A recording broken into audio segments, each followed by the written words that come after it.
With a bit of a strange question that came out of nowhere earlier today, but it seems like it might be something that we could all get something out of if Michael is prepared to answer it. That question is, what is the Falcon? And I think if Michael answers it in an esoteric or obscure kind of way, that would suit me just fine. So thanks for that, Michael, and thanks to all the other members of the MTSAR Conspiratorium for your input. You make my life a more sunny place. What is the falcon? Yeah, or the hawk. They're related, of course. It's one of the fastest birds. If we just talk about the bird for a minute itself, it's probably the fastest moving creature on Earth. Certainly in flight. And so obviously it represents deftness, skill. It represents height, seeing from above, all of those things that are pretty obvious. Individualism, perhaps. In an Egyptian context, I think of it as the symbol of the Western Arya, actually, to be quite honest about it. That's how I approached it in the book. And in fact, I have a tiny little paragraph here I want to read to bring that out, to show you the monumental importance of the hawk at the earliest period of Egyptian history. It says here, this is from the Irish Origins of Civilization, volume 1.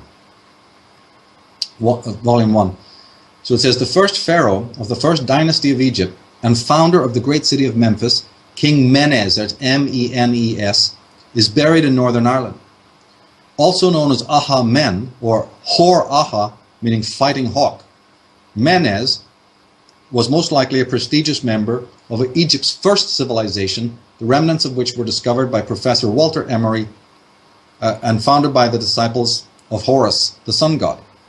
So there we go, the earliest cult, the earliest group of high architects, of which King Menes, the first pharaoh of the first dynasty, was a member, is this disciples of Horus, or disciples of the hawk.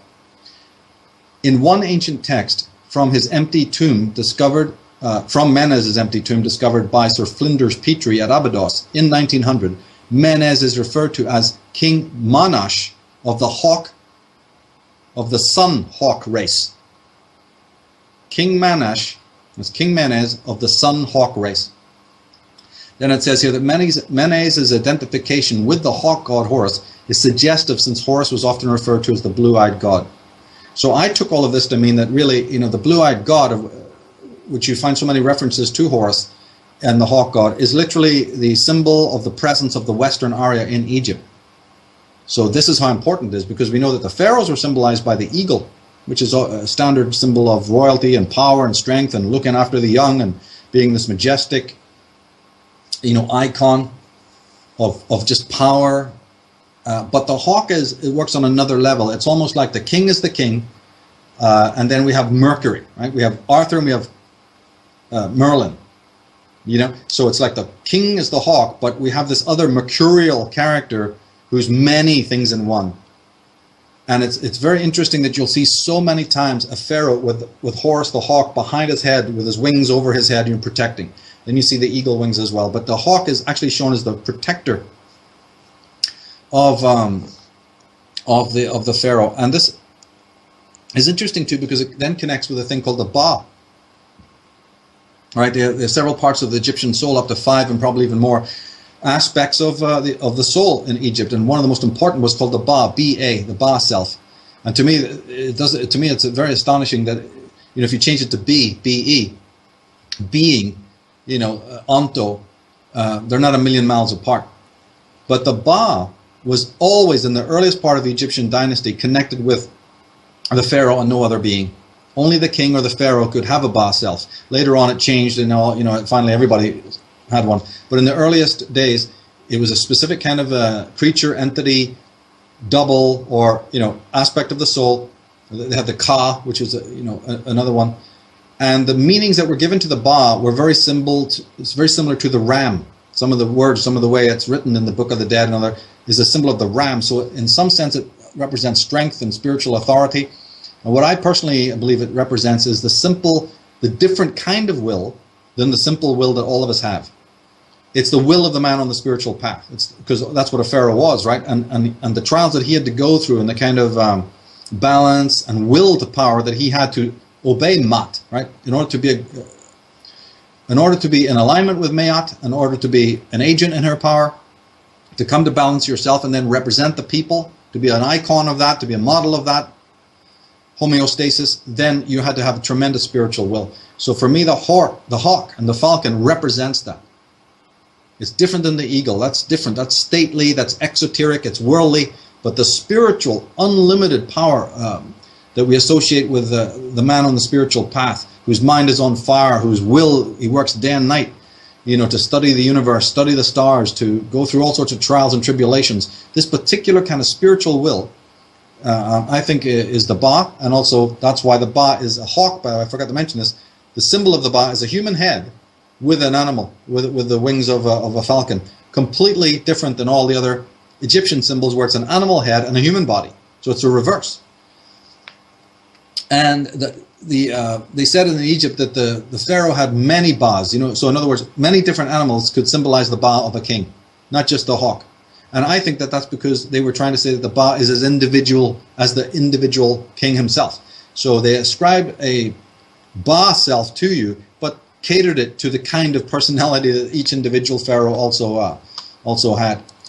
Officially, they think that the Ba self, and again we're talking about the role of the hawk god, was to, after death, it would guide you to unite you with the double of the Ka. Right? So it was like a version of the Holy Spirit in that sense. And not only that, but it represented the pharaoh as the Holy Spirit, because he did that exoterically, he did that in society. He led the people into spiritual life, but on his own journey, his Ba self then went on to make sure that he was united. So it's a kind of a guide, and we have that guide figure, don't we, all the way through all the religions of the world. But as I said, coming back to the idea that it's a be, right, a being, then we're talking about that the hawk represents a totality of knowledge, the complete.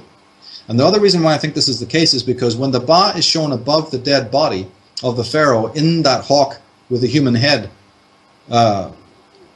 motif, it is usually carrying what is known as the Shen ring, right, which is a symbol of eternity, and it's circular. So again, that idea of totality. And in fact, the word Shen in Egyptian meant to encircle. It's very similar to, in Chinese, the same word means God, actually. Shen means God. And it might not be a million miles away from Shayin, the Hebrew word that means, I think we get our English word shine from it. And since if you really know what Hebrew is, meaning that it was Egyptian, not Jewish, then I don't think it's a million miles away that we have these same terms. That Shin or Shayin in Hebrew, right, secretly Egyptian, actually meant to shine or to glow, to radiate. But it's also it's elan vital again, it's that totality is what we're talking about. The Ka wasn't symbolized by a bird. It was considered either the libido of an individual person, a kind of a will, but maybe it was more the will to just operate on an exoteric level. The Ka was considered like the shadow also, or the double. So very, very hard to break into what some of this stuff means.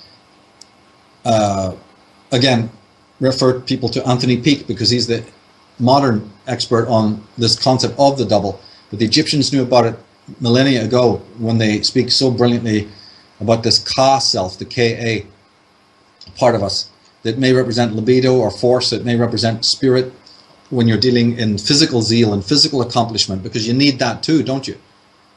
And in fact, I'm sure that the Egyptians didn't think of a division between, as I said, spiritual development on one hand and worldly development on the other.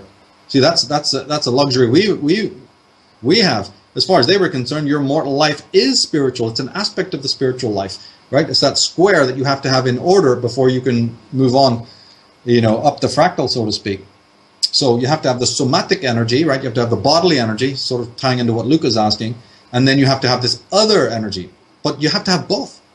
You see, you can't just have one without the other. You have to have the somatic energy to get about and do things so that you gain what's known as worldly experience, which is essential.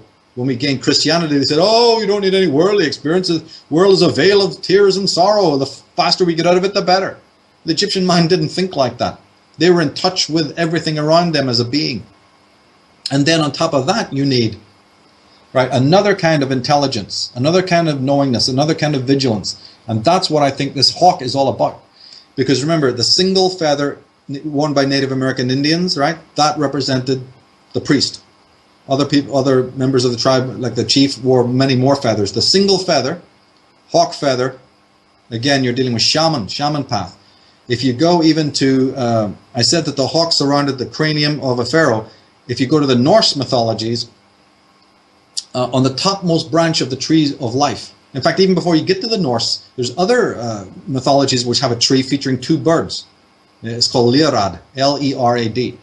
At this point, the tree is known as that. It meant something like the peace giver or whatever. And in that tree is an eagle, but sometimes there's even two birds. But when you get to Yggdrasil, right, which is the world ash tree, it's one of the earliest motifs of a tree. Has all these Kabbalistic connotations. It's incredible. In the Norse legends, Odin hanging on the tree of life to seek the mystery of the runes. At the very top of that tree is a falcon. As a matter of fact, no. At the top of the tree is an eagle. But on the head of the eagle, can you believe this? On the head of the eagle, behind it, is a hawk. So hard to see. But in old images, you know, they mention this. So here we have this incredible symbol of power, the eagle, which most people consider the king of all birds.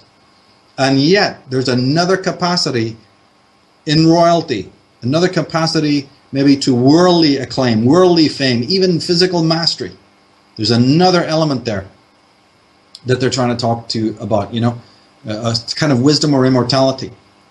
Again, in Egypt at the earliest days, Amun-Ra, the king of the gods, you know, we're talking about Menes, you go back to even Amun-Ra, he was symbolized by a falcon, long before Horus. If you go back to Sumero-Babylon, you see these big, beaked, eagle-like birds with the big feathers, you know, and often holding the pine cone, which is, some people connect it to the pineal, but actually it represents the garden, and it represents the ancestry. It's like a beehive, so it represents ancient heritage, ancient royal power, and ancient, you know, other knowledge as well, and also the collective, the coming together of all of the people. It sort of represented that, and probably represented also the powers of nature, no doubt.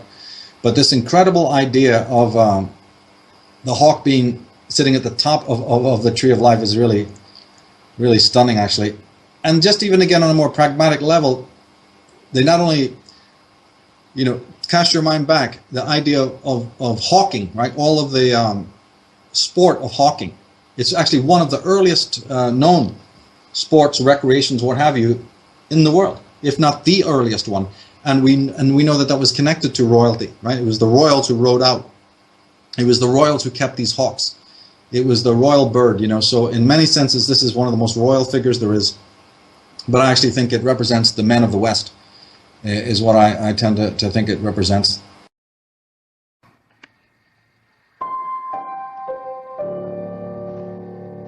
Michael, we have a question here from Amin, who asks, I remember that you were a guest on a radio show. In that radio show, you mentioned that there are still pure-blooded Nephilim beings in suspended animate state, which are buried in Iraq, Iran, and Afghanistan. I am half Iranian and half Iraqi. I was born and raised as a Shia Muslim. I don't believe in religion, never did, and always knew something is wrong about it from the day that I was introduced to it. I was always told about Holy of Holies and the tombs of the prophets and the Shia imams and stuff like that, which a lot of them happen to be in Iraq.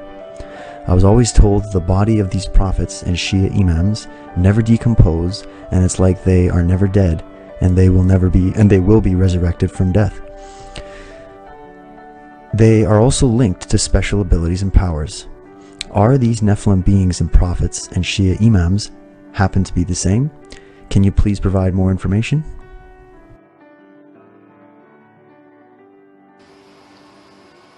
Yeah, this is a very important question. It comes from my work on the Atlantis work, where a certain amount of evidence, because remember, the original Nephilim hybridized a human being, crossed their own DNA with us. So every human being living today, in my estimation, is a hybrid being with the alien DNA and the human. Then, by implication, it almost means that the Nephilim, the original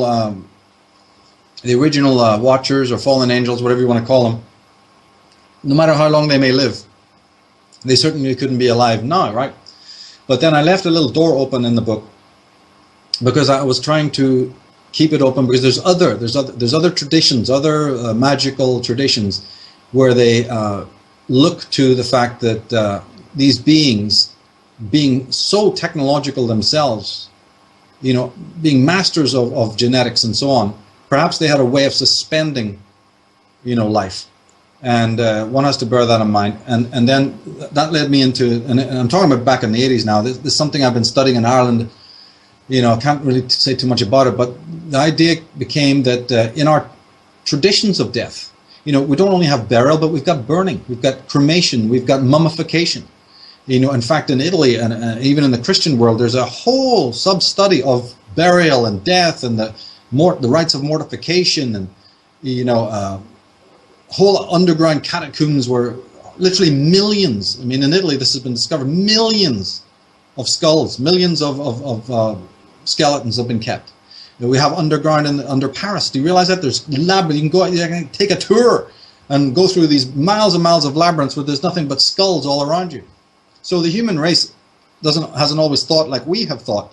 Even back in the time of the Middle Ages, thinking about things was very different. Thinking about devils, demons, succubi, and we're coming out of a whole tradition that the very concept of death and mortification, what you do with the body, and it's in this school. And then in the Celtic tradition and other traditions, you've got the idea of the crypt, and the idea of beings, even when they're alive, going under the earth, right? This is a whole concept of the she in Irish mythology. But it's in all the mythologies, right? I went into it in the book and talked about, one of the chapters has many anecdotes about this, about the giants and these watchers, perhaps being interned. The thing that really fascinated me was because out of this concept comes this whole sort of Templar stroke subject, of the geometry of the earth, which has a technical reality to it, meaning that the energy field, the energy grid, but then there's also this other sort of a manifestation of it, in which the Templars in the design of cities and the designs of towns and the design of city squares, have gone into all this in the Atlantis DVD, start using this, actually manipulate it for their own purposes. And then I thought that, but wait a minute, they seem to use certain power points on the earth, certain degrees of longitude and latitude, more than others. That leads to the next question, you see, and finally you start realizing that something's going on, and the masonry. What is masonry? Masonry is the holding of those secrets, the geometry it's implicit in all forms of masonry. But then you have this other. When I studied the ley lines back in the 80s, and it said was you're going out into the field, another reality plugs in, and that's not technical, that's intuitive. And you just go, you go to certain places, and they feel great. Extremely good. Very, very good energy. Lovely, lovely place. Let's bring a picnic. This is just magical. And then you end up in these other places, and your skin is crawling. All right? Not to mention other more weird things that, again, I can't go there, right? The bizarre, the sort of paranormal, what have you. And so then this aspect of you clicks in and say, well, that's odd. How do you account for that? Thought this was meant to be a sacred place or whatever. And then the whole thing just opens up. And by the way, we're also talking about, not just ancient sites. This would go for buildings, churches, cathedrals, monasteries. Ireland's full of these places. So you're always, as a kid, even before I was studying them, you're always breaking into them or, playing football in these places and hanging out. So it's a long, long experience of places that are holy, sacred, and they feel that way, and then you go to other places and there's something very, very off. So you have to factor in that aspect as well. And then you take that to the world stage and start to realize that so many of the great upheavals, the wars, the battles, and just ultimately world events, important world events have happened at certain parts of the globe. And in my work I've tried to emphasize this from day one. It ties into so many things. And a lot of other great people have worked on this, taking just the common understanding of ley lines and up to a higher level. Nazim Haramein and there's many others I could mention that have talked about this concept of the earth grid and the good aspects of it and the bad parts of it. So I would say that in the manual, right, of the truth seekers, what we can do to heal the world, this aspect of it needs to be taken on board. What we can actually do about it and with it remains to be seen, but it's an ongoing study. I said that in the beginning, and I mean that still. It's an ongoing study. I don't know that much about it. One has to, continue this, see how this unpacks, because even in Arthurian legends and in Norse legends about the king under the mountain and what have you, there's a lot of the burial ritual, our own burial ritual of putting people 6 feet in the ground, always struck me as bizarre, to say the least. The idea of crypts and mythology is loaded with it. Once you start getting into the myths, then this thing is just beyond belief, even with the whole hollow earth concepts and what have you. So there's something very, very sinister there. In fact, even in science fiction films, science fiction programs, if you actually watch it with educated eyes, you'll find out that at least 50%, and in Britain it went up to almost 80% of shows actually have some hollow earth motif. There you are watching something, and next minute we're like, oh, what's this? I actually have a thing. Is a sequence of movies that feature, and you're looking at one thing, and then suddenly, what are we doing here? How do we get down into this? And the motif is, and you'll see this in the National Treasure series. 90 or 80%, 80 to 90% of the James Bond films, it's like you just wait for it. So there it is. And in many other prominent, Indiana Jones and the one with the Temple of the Skulls, give them a few minutes and they're down in a cave under the earth, finding some secret doors and hidden doors and crawling through certain places. And if you're noticing what's going on, they're going down, down, and you find this in a numerous, even the use of elevators in certain films is giving you an understanding of that, sort of like Alice in Wonderland falling down a well. What's all this about, So there's a lot going on there in Star Trek films, and in science fiction it's absolutely ubiquitous. But more than that, I really can't say. It ties into a lot of sacred geometry, the uses of such, and this whole Native American, Indian, shamanic, and druidic, ultimately, respect for the earth, certain ways to deal with the earth, places that you go to, places you don't go to, places that you keep sealed off from people. It ties in with another chapter I have in the Atlantis book about the crop circles. Why are they there? And if they turn out to be earth-made, which I think they are, all of them, then what subsequently happens is huge groups of people come to those exact places on Earth and stand there gawping on important calendar dates, looking at this geometry, which does what to your unconscious, your limbic brain. As we said earlier, you and I, that we were talking about the pineal gland, the role of the body, the pituitary, the hypothalamus, the spleen, and they're sensitive to what's going on. These are the the sacred organs that are communicating on different frequencies. Okay, so what we got? We've got these crop circles of every conceivable sacred design, trees of life, giant flowers of life, triangles, Masonic stuff. You name it. All right?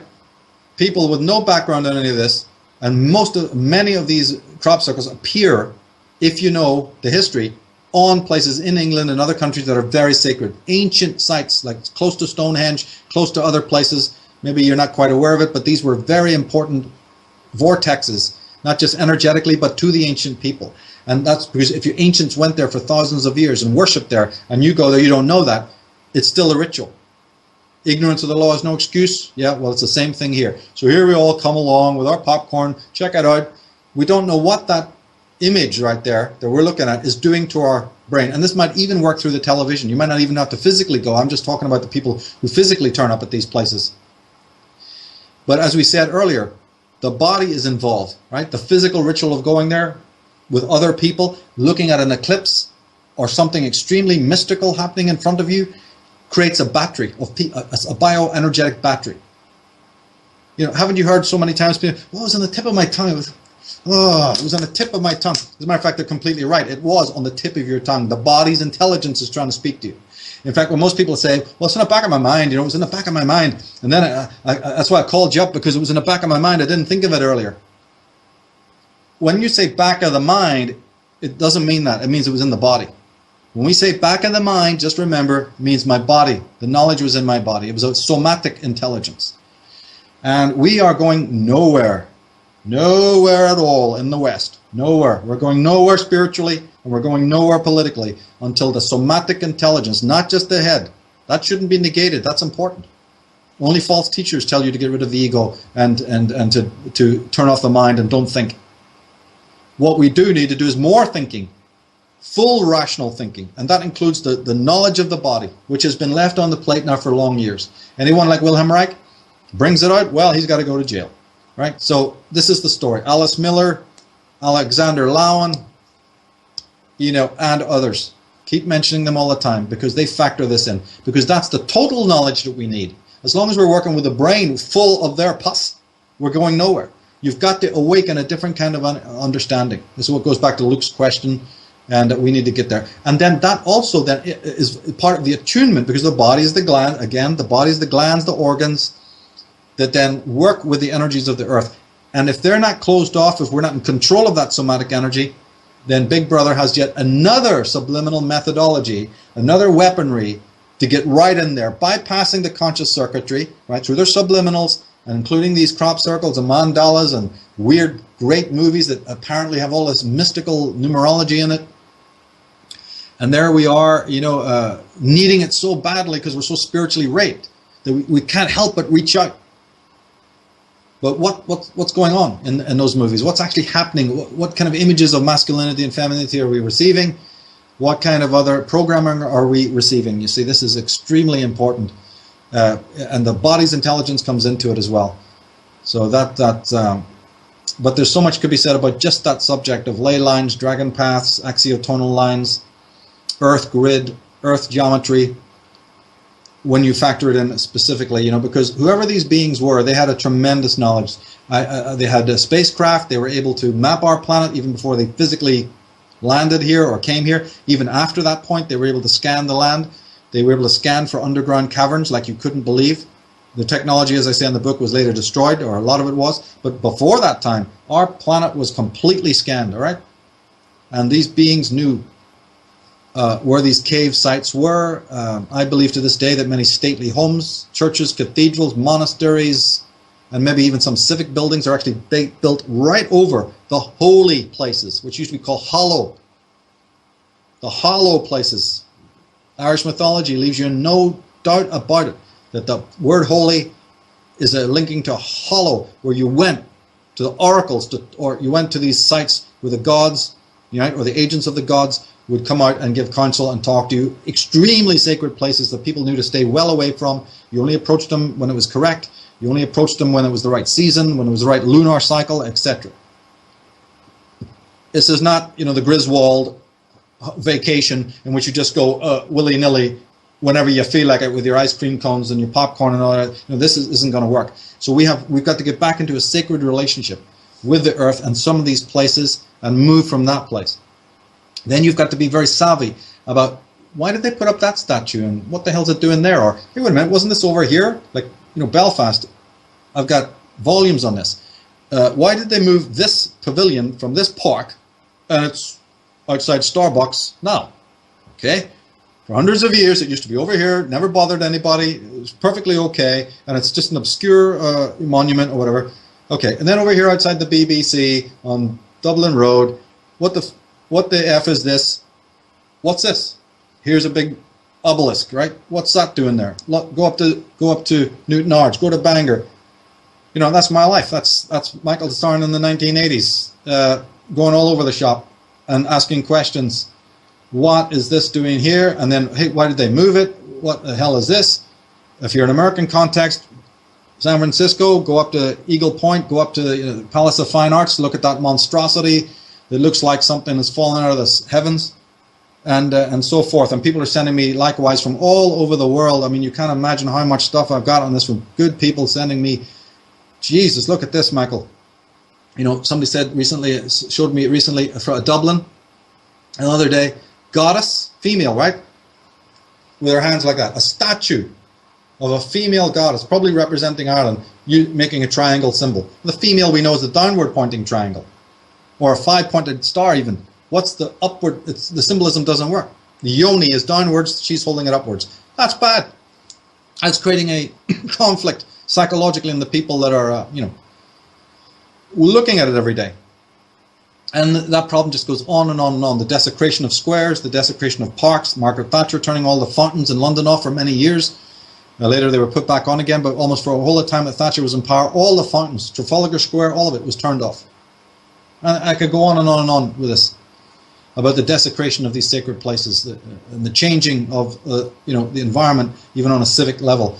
The logos, the black cubes, the burned out orbs, fallen from space, all of this stuff. It's unbelievable. All of this factors in, because you could be walking over stuff deep down, right? They even give a hint of this in the Da Vinci Code. What's the end of that movie? What is that? Why? Again, down, under the earth.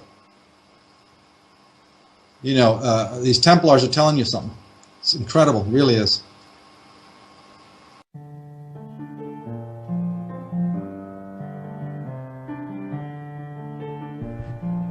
We have a question here from Lisa. Lisa asks, "Hi, my question is, if the agenda of the power elite is to bankrupt their countries and perhaps are looking for any excuse, or will create an excuse, to impose martial law, for example, what is the best approach for the masses? I did not see any of these zombie movies, but I expect they use them to train and condition us to act if such an event should occur. I'm pretty sure they would want violence and rioting. So would we be best to plan a meeting spot, turn off our phones, bring water, food, blankets, and become responsible towards one another, etc.? In other words, ignore any instructions? Not all focus on evil. It seems to me if there are no paying jobs, then money is off the table and we would return to bartering. Just thinking about preparation, it feels like it is time to begin thinking for ourselves together."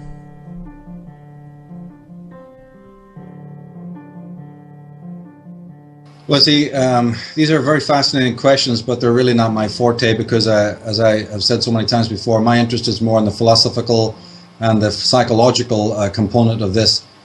All I will say is that I don't think government will push the American people that far, because for one very obvious reason. If they did, they'd lose, and they'd lose finally. So even though they are very belligerent and they like to bully, and believe me, these people are bullies, they know damn right that the military even is not to be trusted. The police are not to be trusted, and they'd be turned on, okay? Because there's a small group.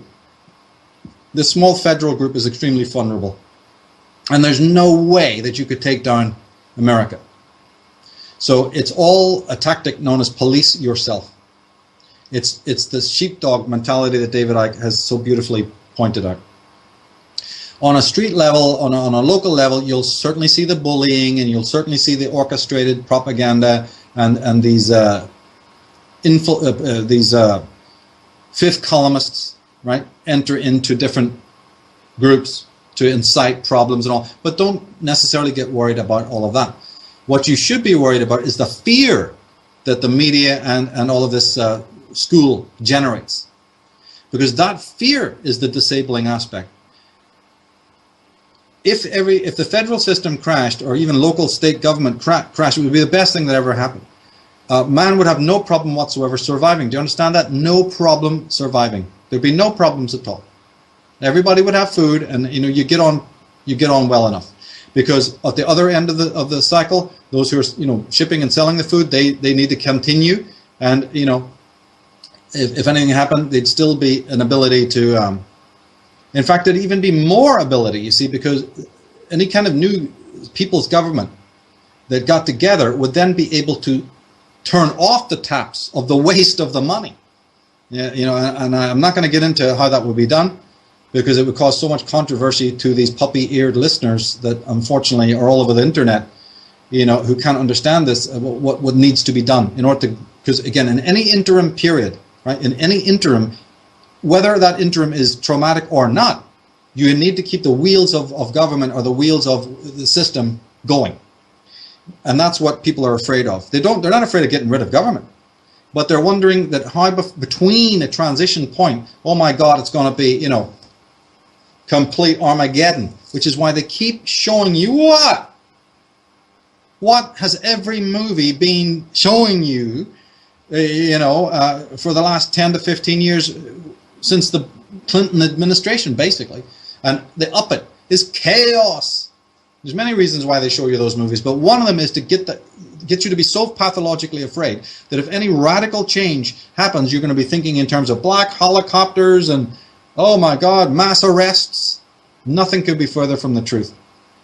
Nothing could be further from the truth. They're lethally afraid to do that. Bullying, they're good at, but wholesale meltdown, why should they do that? The casino is working wonderfully. Everybody is in subservience. People are cowering with fear. The money is rolling in. Have you not seen the latest reports this week of how the Queen of England, she's earning more money than ever, and they're even going to give her a raise, and that all the rich across the world have just raised the wealth that they have earned by so much of a percent. I can't exactly remember the headlines. The rich are doing better now than they've ever done before. It is only the working class, and that's like when you shake a tray to let all the debris fall away. That's what happens every 10, 15 years. And this Obama just wants to do it even more because they want to shake off poor people. But you've got to understand that even if you you or your family ended up in Tent City, it's actually a good thing. Because there's more camaraderie there. There's more getting back to roots there than there is in all this fakery that they've given us. Everything you own has been given to you by them. Now, this is deep. This is philosophical. But there was a story once told that an insider, a good man, but because he had insider to the Bilderberger meetings and he was able to get in, and then he leaked what he knew to the alternative research people, Alex Jones, I don't remember who exactly he was in contact with, but he was on a yacht after one of these Bilderberger meetings, and they were all drinking champagne and having a ball, and they were kind of relaxed. So he thought, this is my chance, and he asked the top people, these ambassadors and what have you, that were at the Bilderberger meeting. He goes, you guys are kind of arrogant, how do you keep the people in check, or whatever, and aren't you afraid of their uprising, or all this kind of thing? And the people said that he said, like, when you got here to the meeting, the car you drove, was it on 4 wheels with rubber? He went, yeah, well, of course it was. He goes, well, who do you think owned that rubber? He goes, by the way, in fact, this morning when you woke up, did you brush your teeth? He goes, yes. Well, he goes, yeah, what the plastic that toothbrush was made out of? Or the electricity that carried the telephone wires, the call you made to one of your relatives. Who do you think made that and owned that? So this Illuminati guy looked at this guy and said, we own you. Well, I don't resist that fact, because they're right, they do. It was the Knights Templars that built half the cities of Europe. Right? And it's no different anywhere else. So what you do is you say, right, right, right. In other words, the human race has never been given a chance to show who and what it is, and that is where we're at right now. We have the tools, but the strange thing about it is those tools are Uranian, Plutonian, right, Neptunian, and the dark side haven't a fucking clue what that's about, because they're not working with those. So we have tools that they can't even fathom. We've got emotions that they can't fathom. But we've never been given a chance. So that's why I've said another work. Look, if it means a little bit of libertarianism, it's fine. There's plenty of chairs. Sit down. I'm not necessarily wearing your t-shirt, but have a seat. You've got some great ideas. A little bit of the tribalism thing, okay. It's not my cup of tea, but bring your grass skirts and sit down and tell us how to work with the land, all right? We want a little bit of this, technology, the science, the people with the open mind of sciences, the Sheldrakes and whoever else. There you go. There's your place to sit. You want a bit of something else? You got this. Permaculture, whatever, there's room at the table of humanity for all the knights. There is no reason to be, dominating it, creating a new hegemony, right? The tyrant that crushes the tyrant's head becomes a tyrant, or the fist that crushes the tyrant's head becomes a tyrant in his stead. That's what we've been doing. That's what even some of the well-meaning groups today are doing. Because they're walking in their ignorance. They don't know either how this evil got to be. That's the first thing, so that you can then check in the modern context. Let's not repeat the same mistakes. Well, if you don't know what made evil, then how are you gonna police it out later on? How are you gonna know that the Judas is not again at the table? that the serpent hasn't again crept into the garden, you see. But we have abilities to overhaul and do things differently, right? And we have a huge library and backlog of great teachers, from Confucius to Sun Tzu to amazing people that I could mention. But again, a lot of these names would rub people up the wrong way because we're still infantile, and we haven't learned this ability to be synthetic. We don't know how to take a great piece of work from a teacher, be it a Plato or whoever, without demonizing them or thinking, oh, this guy was bad.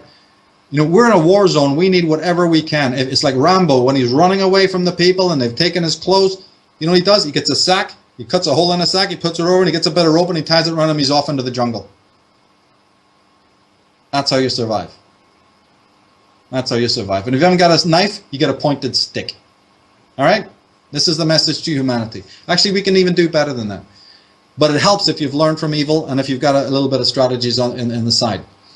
And if this edifice ever fell,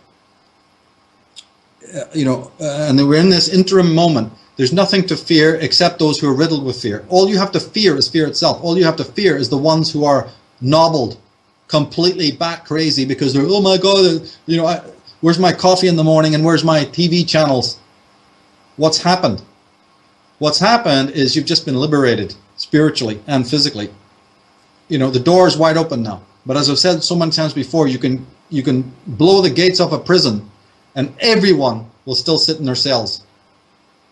The gates are wide open and people don't move. This has happened. This has happened. So, it's a different kind of context there. But anyway, that's what I can say about that. There's other people who've done greater work on that, but I would always, come at it from the psychological point of view. And again, with a great deal of hope and a great deal of trust and faith in the human race. We have been our picture of one another, our picture of our neighbors, our picture of our capacities. Professor Tolkien beautifully decimates this in his work, showing that the little man, the little hobbit, is indeed, gets the admiration of warriors in the end. Okay, and we need to hold on to that image very strongly indeed, and have tremendous faith in the people to be able to build again, in the race, in the blood, to build again. Civilization has been built, and it can be done again. Have that faith in your ancestors. Have that faith in their blood because it runs in your veins. And that, if you have faith in no one and nothing else in this world, it's running in your veins.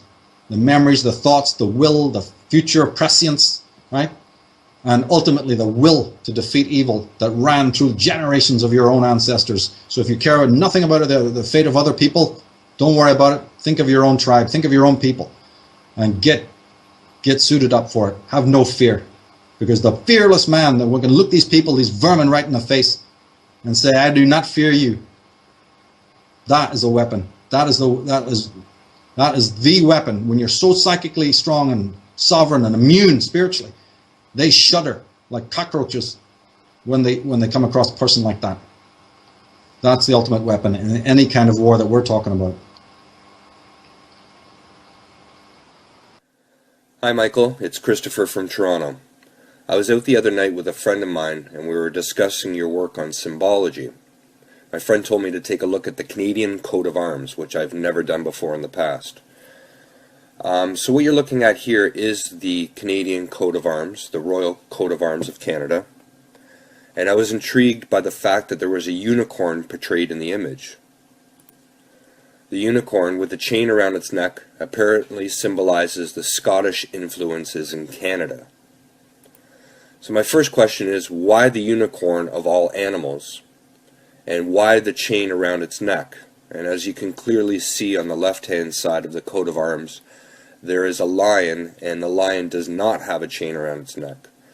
Like I said, the unicorn symbolizes the Scottish heritage within Canada, and the lion represents the English influences within Canada. Just find it surprising that the lion does not have a chain while the unicorn does. And finally, I just wanted to know if you can see any other symbology that may be hidden within this image that may have some deeper meaning or importance. Thank you for taking my question.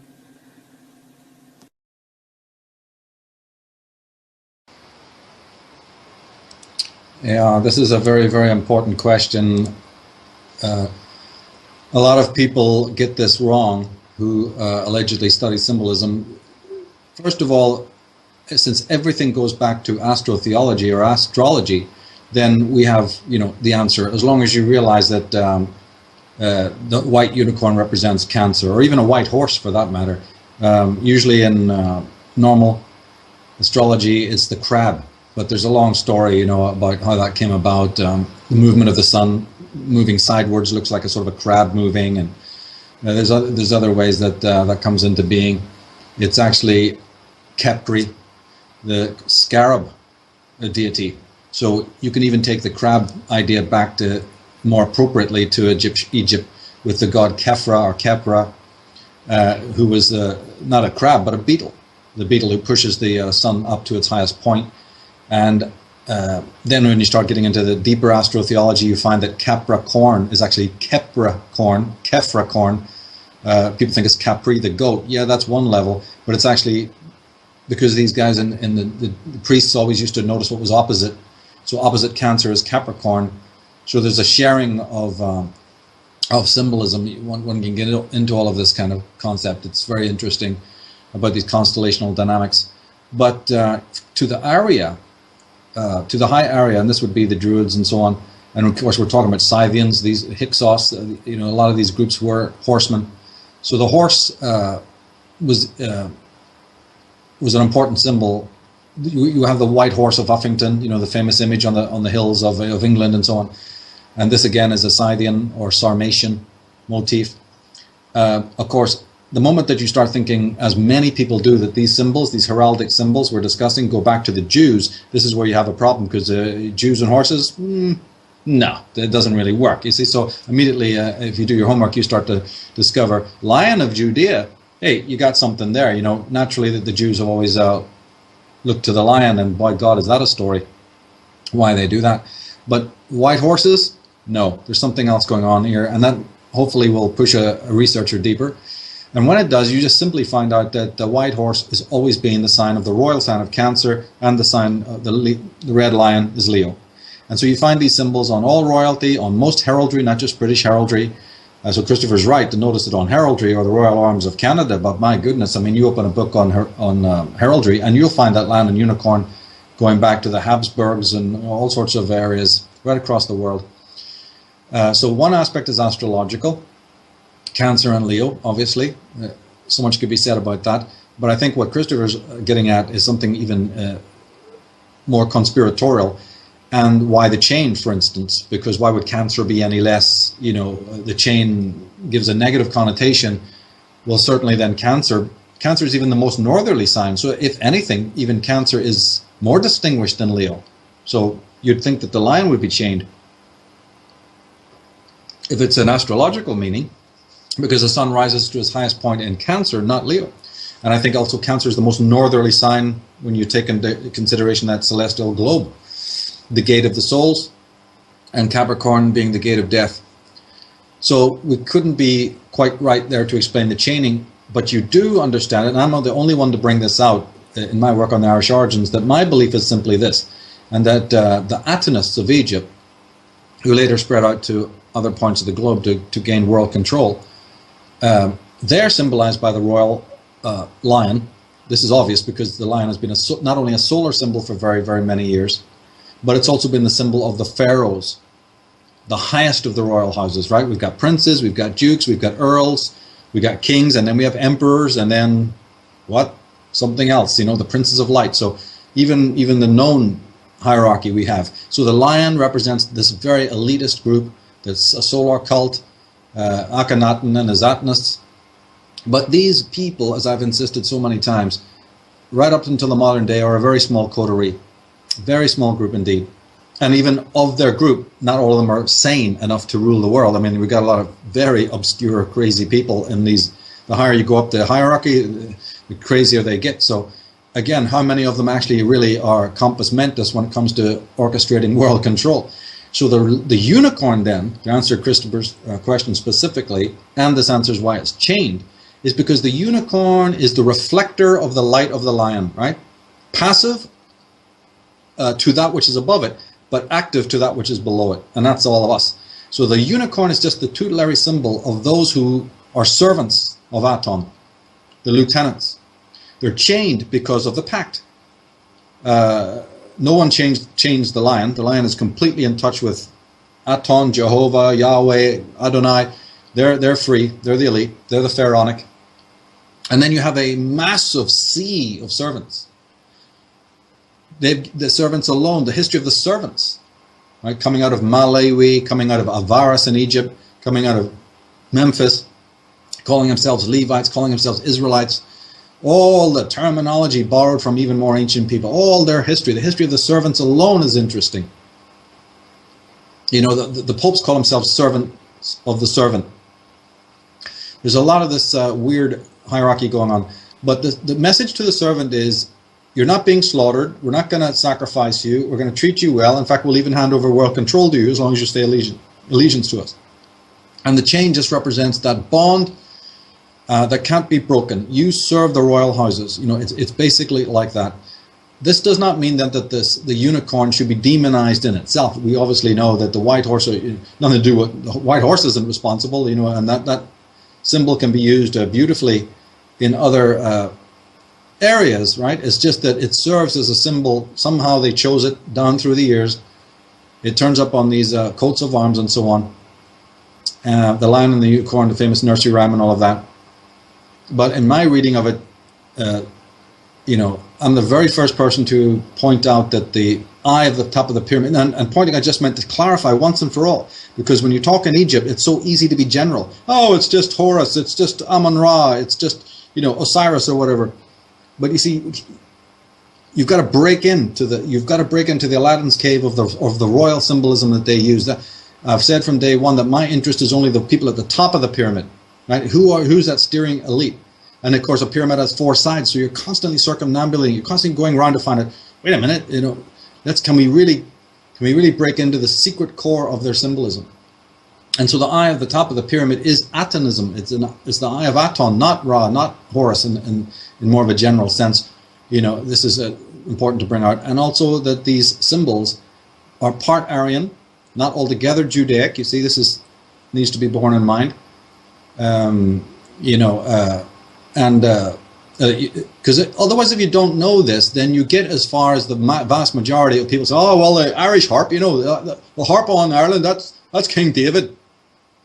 Okay, right, it's King David, that's as far as we go. And then the six-pointed star, that's you know, that's whatever that is. And the red-handed ulster, that's whatever that is, you know. And so we have a sort of we read the books, we have a grasp, and then we don't really think beyond. What is the fleur-de-lis? You know, why is there a red cross instead of a blue cross on the St. George's, you know, flag and so on? And some people go deeper and question it, you know, and others just accept, you know, the mainstream sort of story. But this, I mean, if Christopher emails me, I can send him some links with some excellent books that I recommend on heraldry. Brilliant stuff. Some British Israelite stuff, you know, but very important to know.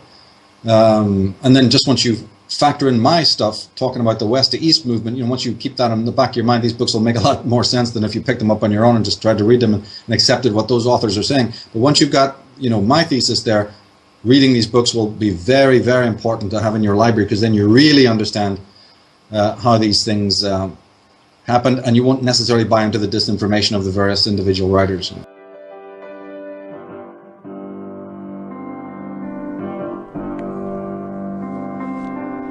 This next question comes from Arn. I wanted to ask you if you could elaborate a bit on the fact when and where Hyperborea existed and who the inhabitants were.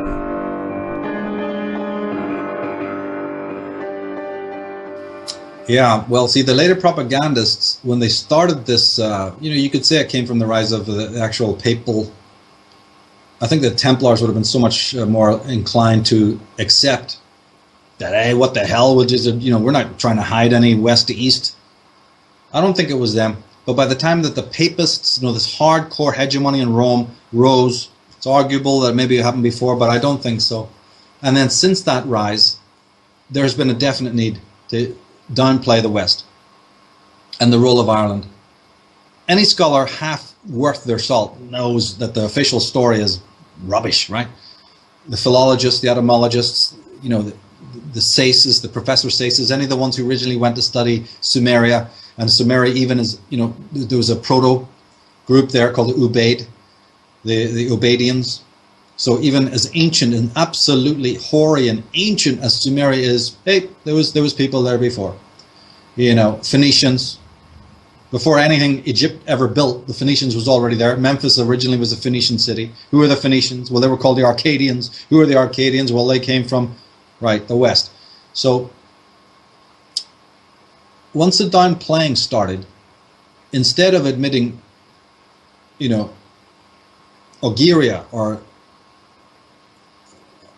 Ireland or, you know, Arialand or whatever it might have been, the ancient terms, they start coming up with these Kushti words, you know, these playing with the words again, Hyperborea, you know, Atlantis, whatever.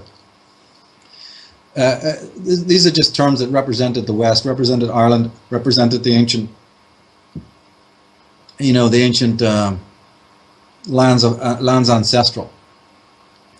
But then when you have Atlantis, and it's so incredibly vague, then every time some maverick, you know, or scientist or archaeologist lifts over a stone and finds something ancient, no matter where it is, hey, we found Atlantis. Right now they're doing it again, right, over in Italy or somewhere. Anytime they dig up, you know, they don't think, look, the ancient legends talk about several sunken continents. I mean, when you get to Irish mythology, Celtic mythology, there's loads of them, right? So why just say that everyone is Atlantis? Atlantis is here in the Pacific. It's in the Atlantic. No, it's near Brazil. No, it's over here. No, it's the Azores. No, it's the Mediterranean. I mean, come on. Atlantis can only be in one place, and these other ones are other places, like Oceania, like Tyrrhenia, like, you know, Phanoscandia, these Is, Lyonese, Avalon. There's lots of places, right? Kamari Kundum, right? Lemuria. There's no shortage of them. Why? Because they want funding, they want budgets, and they want headlines, so it's Atlantis wherever you look.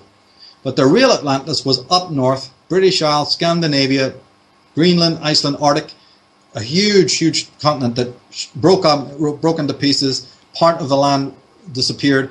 Fragments were left. That was 13,005 years ago. There was a subset of Earth changes, probably set off by the first load. So there was, down through the years, right, 8,000 years ago, you had the Bronze Age famine, the Mycenaean volcanoes, the Storegga tsunami, right? So it's not just the big cataclysm. The Earth was so weakened that other ones have followed right down to the eruption of Mount Thera, and one could argue even up to the present day. So each of these devastating acts, all witnessed, all recorded, further changed the sea levels and the topography and the look of the land. But Hyperborea, right, Atlantis, Hyperborea means extreme north. It used to be called Numenor in the Tolkien sort of concept. There's so many, Ultima Thule is how they call it in Germanic, right? And this realm, as Plato's books tell you, through the Straits of Gibraltar, through the Pillars of Hercules. But the only problem with that is the Pillars of Hercules wasn't the Straits of Gibraltar. It's much further up. It's Northern Ireland, the Giant's Causeway, leading down under the ocean and coming up in Scotland, where you have the same hexagonal stones, basalt stones, hexagonal shape, like on the Led Zeppelin cover, Houses of the Holy. Very sacred place, very bizarre place, both scientifically, archaeologically, and also in mythology as well. Those columns, if you read the Irish Origins book, you'll know this. These columns were the true Pillars of Hercules that was mentioned in Plato, not the Straits of Gibraltar. So they're looking for Atlantis in the wrong place. Atlantis was through the Straits of Gibraltar up to Northern Ireland and that great Atlantean area there. And anyone who's familiar with ancient Irish mythology knows this is to be true. Absolutely knows it. Whether you're talking about the origin of the tarot cards, the game of chess, and the 13 treasures of Britain, that all goes back.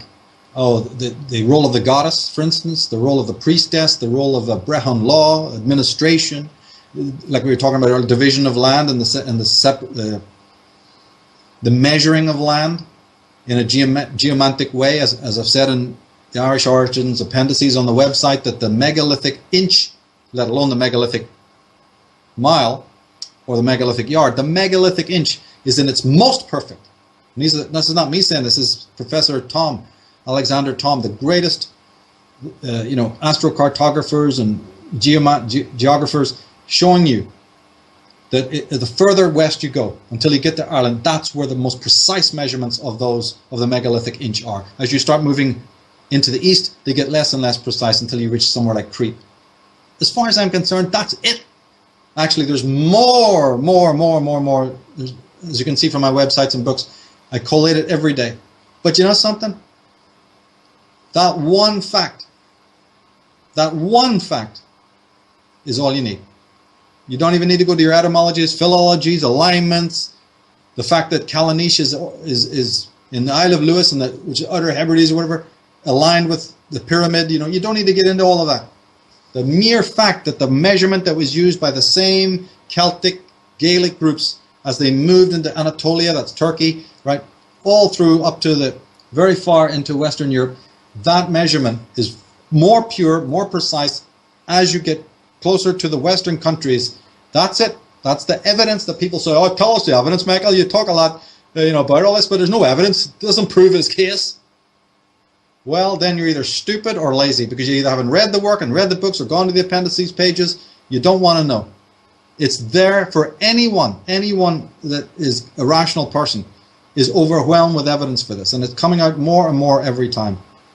And so the Hyperboreas, the Ultima Thulas, these great northern areas, which was the Fortunate Isles, the Blessed Isles, the Avalon, the Paradios, right?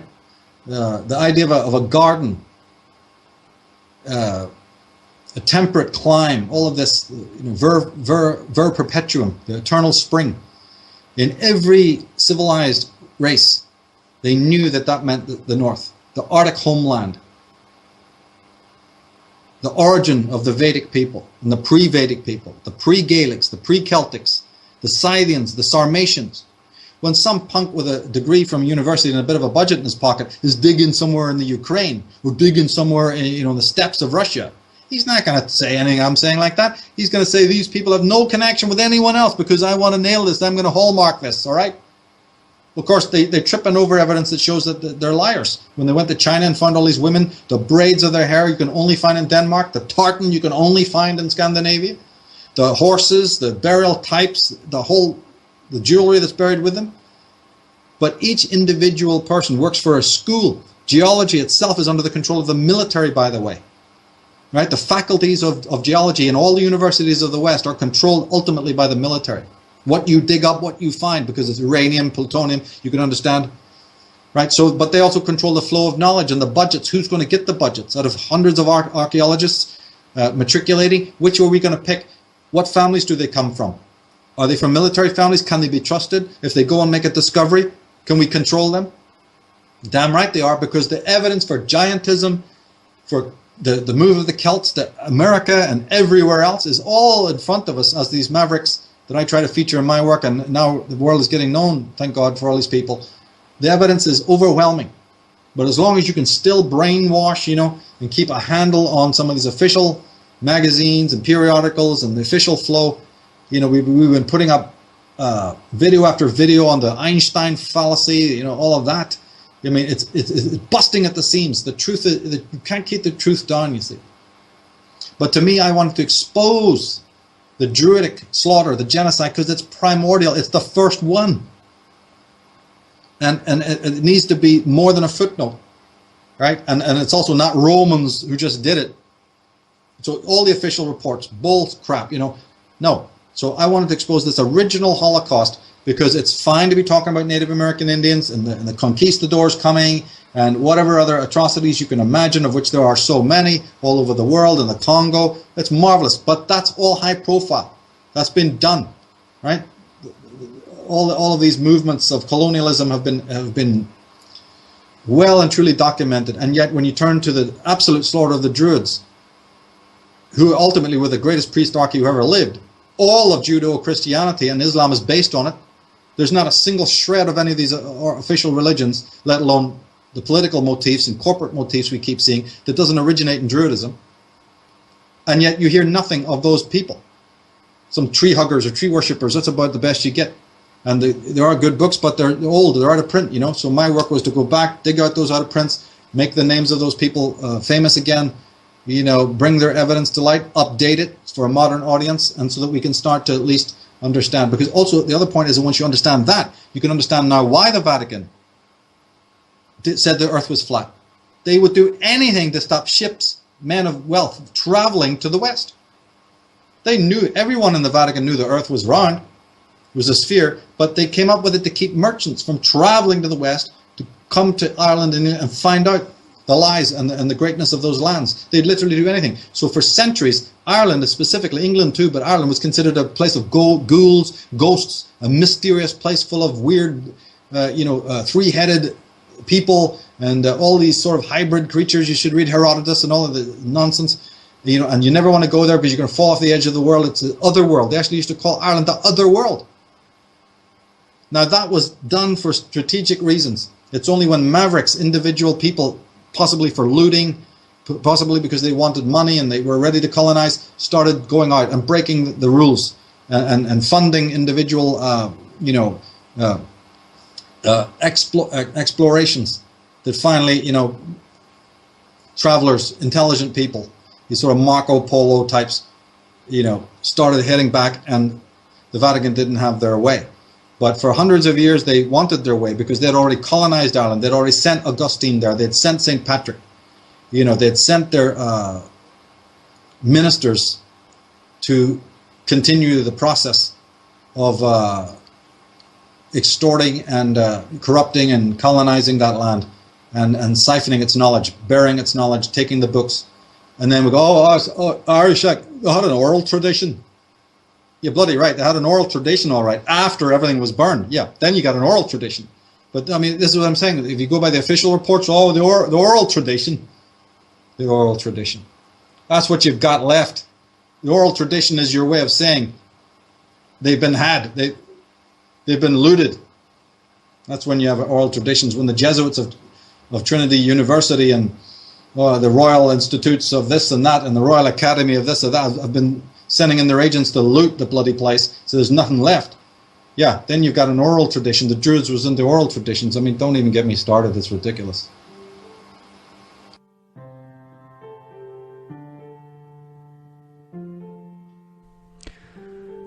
Next question is from Afterain. My question is, what key qualities should children be taught in today's world? Do you think the education system can be a training ground for psychic protection, or is it an inevitable spiritually destructive environment?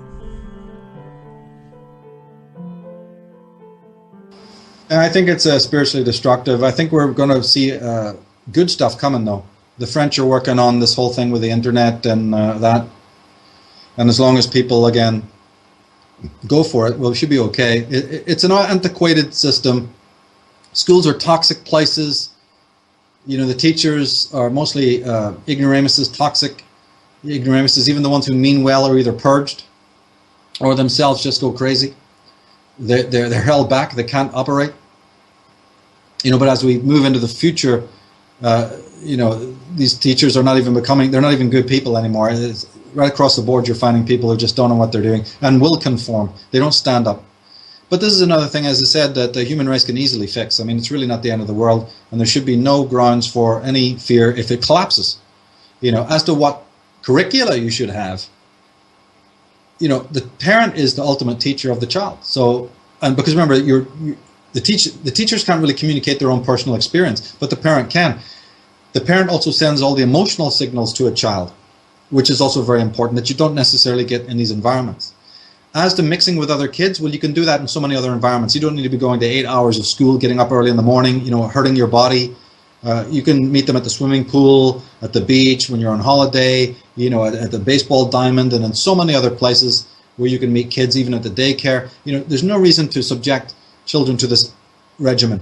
Of course, they're under fluorescent lights. They may be hanging around children who have very low somatic energy, which means that your child is going to get sicker all the time, more flus, more. It's nothing bad to say about the children who have that lower immunity, but you know, I mean, it's not going to help you. You have to spend more money. Your child is always ill, and sometimes it can become very serious. As a matter of fact, The more sensitive your child is, the more they can be attacked deeply, not just by the children, but by these teachers as well. So schools are utterly, toxic environments, and the sooner we learn that, the better. But again, when it comes to curricula, that falls on you're never going to get a school, even in a very perfect one, to really do enough.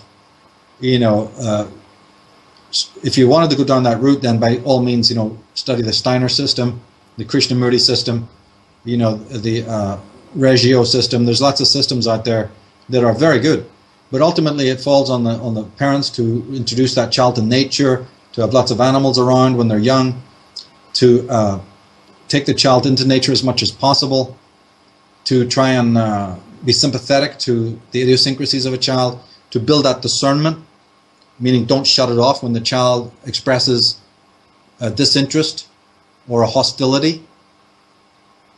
Absolutely do not shut off that stuff. I don't care what. You enjoy the good moods of the child. You enjoy when the child is happy and when the child is gelling and everything's okay. And then you turn out to be hostile and cruel and dominating when the child is in a different mood. What? What's that all about? That's hypocrisy. What's wrong with you? You can't examine that and study that and wonder that this child is exploring all sorts of moods, all sorts of emotions, all sorts of bodily stuff is going on there. What's with this? Who's taught you? You don't let it flourish. You don't let it happen. And then if you don't let it happen, well, then it becomes obsessive, isn't it? Because the child hasn't explored it enough, so now needs to go in and explore that more. So where they have a personal friend, an invisible friend, or they have something that might look to you very, obsessional, and so what? This is a child's mind. You have to let it explore. So it's mostly not teaching the child anything. It's more letting the child be. And that's what, is needed. And I've gone into another work. But I would say the discernment, children have a heavy, very, very sharp discernment. But, we shut it off. When you get into deeper aspects of what you need a child, then we'd need a whole other program for that. That becomes a very deep analysis in a Freudian, Jungian way, bringing in the works of, dozens of people, especially these Alice Millers and Karen Horneys and Melanie Kleins, and we're into an entire other subject there, which needs to be beautifully and lovingly treated, because it's all there. There's nothing new to invent. They've all invented. Steiner, they've done it. Krishnamurti, you just need to pull it, know about it, read it, and then morph it to make it your own, add your own part to it. But there's nothing new under the sun. I mean, it's all been done. All the research is there. Half a bookshelf. I can recommend books, just half a bookshelf, and you have everything there you need. But and then add your own next part to it, and you're well in. But the school thing has got to go. It's ridiculous. It's very, very toxic and dysfunctional.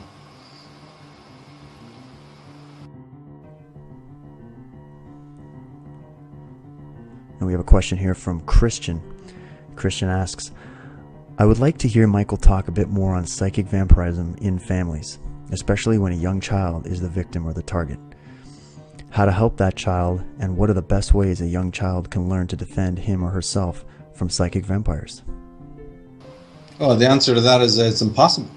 The child, by definition of being a child, is utterly under the will of the parents, for good or for bad. And if the parents are indifferent, messed up, neurotic, what have you, it's going to be a devil of a time for that child to, remain sane. Of course, what will help is that if the other parents, can contradict that neurotic parent, if there's uncles, grandparents, aunts, even other friends to be models. I've known some people who've grown up in extraordinarily abusive, vampiristic types of families, but they had a plethora of godfathers, and characters and friends and family mates and lodgers even, and all sorts of either other miscellaneous uncles and aunts, who kind of just were brilliant, different, and aware. And so that helps.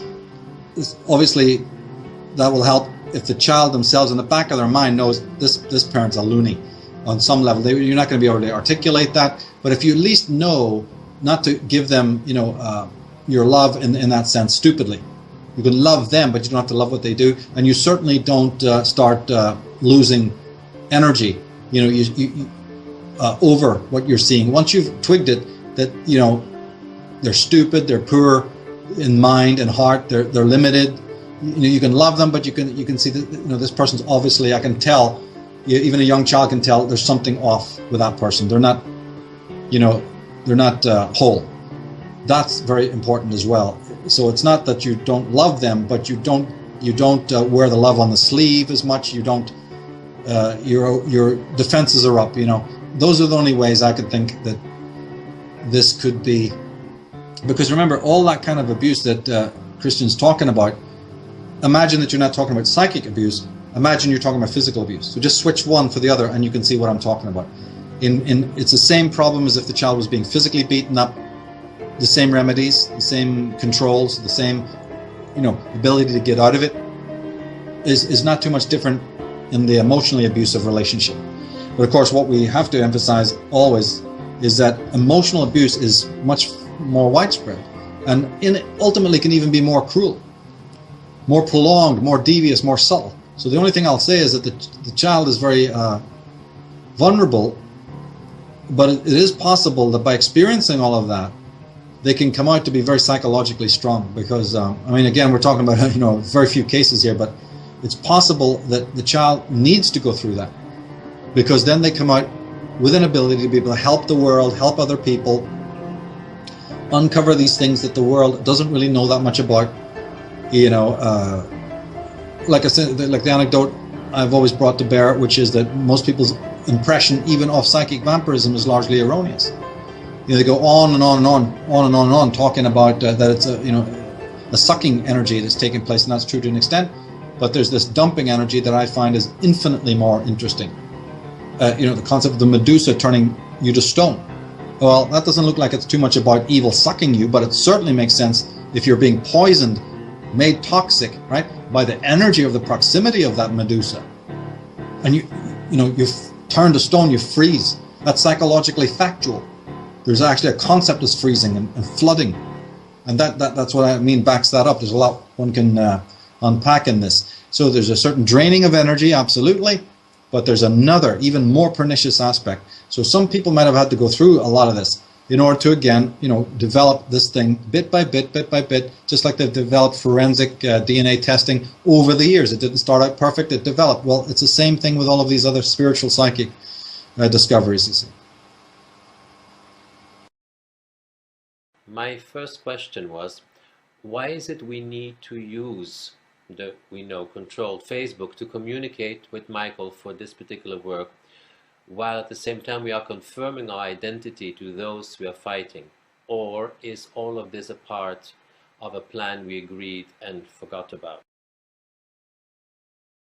Well, see, this is an extremely important question from Luke, because a lot of people do get into this paranoia. A lot of people won't, use the tools that are at hand. There's a great statement from Conan Doyle, Sherlock Holmes, when he literally uses in order to escape, he uses the tools provided by his enemy, and that's exactly what he says. He goes, adapt oneself to the tools at hand. Once you realize that you're in a desperate situation, you're backed into a corner, the human race is backed into the corner, it has the weight of centuries of evil on its back. It has the cleverness and intrigue and cunning of a very cunning adversary, a ruthless adversary, I might add. Then you see, on one level, even if they created it, steal it, use it, pilfer it, take it right back, use it on them, you know what I mean? I've always said in my work that they stole it from us in the first place. These are the people we're talking about, right? That have jailed the Wilhelm Reichs, murdered the Nikola Teslas, suppressed the Walter Russells, the Henry T. Morays, and all the other free energy people. Right. So, what do they own that we didn't create? When the great minds of the world created anything, it wasn't for an elite use, it was for the whole human race to benefit. So as far as I'm concerned, you can't steal from a thief, so go right ahead. They stole it from us, we take it right back. That's on one level. On a more practical level, though, okay, yeah, there's no question that the elite created this. There's been many authors have gone into lengths to show you how much technology has actually been created at the behest of, say, the British Crown or, some other nefarious entity. This is, of course, true. Shipping was commissioned for slavers and so on. So this is fact. The pharmaceuticals, you don't need to explain to anyone. That's a no-brainer that Obviously, nobody sane would go for that, right? Would create these poisons. So let's even say that the things like Facebook, or even the internet for that matter, have been created by agents of Big Brother. The point I would make then is still, look, they may create the means, but they don't create the use. If I create a bicycle, I have no control over where that bicycle is going to go, who's going to ride it, and for what purpose. And one needs to meditate on this. It's very, very important. You may give birth to a child. How on earth do you know ahead of time what that child's going to do, what it's going to think, and how it's going to experience its life, right? So even though these people may have given birth to this stalking golem, right, this Frankensteinian thing that many people don't like, and that's their right. Personally, I love technology, but other people have a personal, dislike of it, and I understand that. But just remember one thing.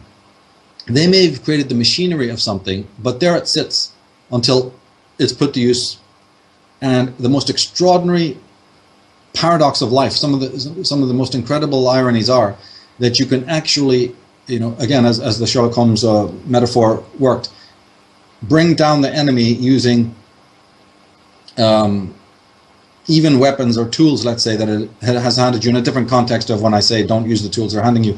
But it can happen that there's a different slant on this. And I think that that's what we're seeing. That's what we're seeing. As long as it's always borne in mind to be very cautious of these kinds of things. So just remember, we didn't create the possibilities. And also never to forget that this enemy needs to be brought down at all cost. So it would be lovely if we could have our own modes of attack, if we could have things that didn't belong to them. But see, this is open war right now. So you can't have that luxury. The Queensberry rules don't apply. This is a very cruel and vicious and cunning enemy. So you have to, if you can't throw a rock at it, then throw dust. And just try to bring this predator down in whatever way you can. Again, Professor Tolkien has went to town on that, and many other teachers have tried to explain how to do that, how to get with that concept. It would be lovely to have things that are free of their corruption, but we don't have that luxury, unfortunately. The second question is, with all of the mental work that we're all doing, studying, where does the creative movement come in? The body is in great need of what I'd call non-commercial moves, not always linked to specific yoga or other schools, but simply a self-empowering breath and movement work which inspires that I can do this on my own, and yet stimulates in a creative way the combination of all that we are. So thank you very much for answering these questions. It's another great question. And this was sort of one of the central themes of Disciples of the Mysterium, in which I tried to bring up the work of the Swala de Lubitsch's, the Wilhelmrites, to remind people again that the spiritual enlightenment and the kind of attunement we're looking for is not just an attunement of mind and God, or mind and spirit, or anything like that. It's an attunement between mind, body, and world. Because basically, if those three things aren't in tune, what are we talking about spirit for, and God, and all this other stuff? This is all mysteria.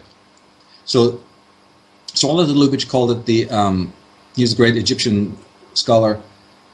Not that he was Egyptian, he was a scholar of Egyptian mysticism. He called it the intelligence of the heart. But of course, he meant the totality of intelligence includes the mind, the brain, and the body as well. So the way I interpret what Luke is talking about, whether you're talking about dance, martial arts, movement of any kind, and I've always insisted that one should develop their own Tai Chi, so to speak. You can borrow it from different modalities in the way that Bruce Lee advised. But it's more crucial in our age to be as less collective about it as possible and try to come up with your own movement. Stick on your favorite music, trance music, something that works with dance, what works with movement, natural sounds even, and try to come up with your own hybrid. This, I think, is going to be a lot more positive than just following some regimented yogic, formula. But it's imperative. I will say that a lot of people out there have a wrong understanding of the body and the mind, what that's all about, and it's crept into even the alternative movement where you hear a lot of stuff that just doesn't really make sense.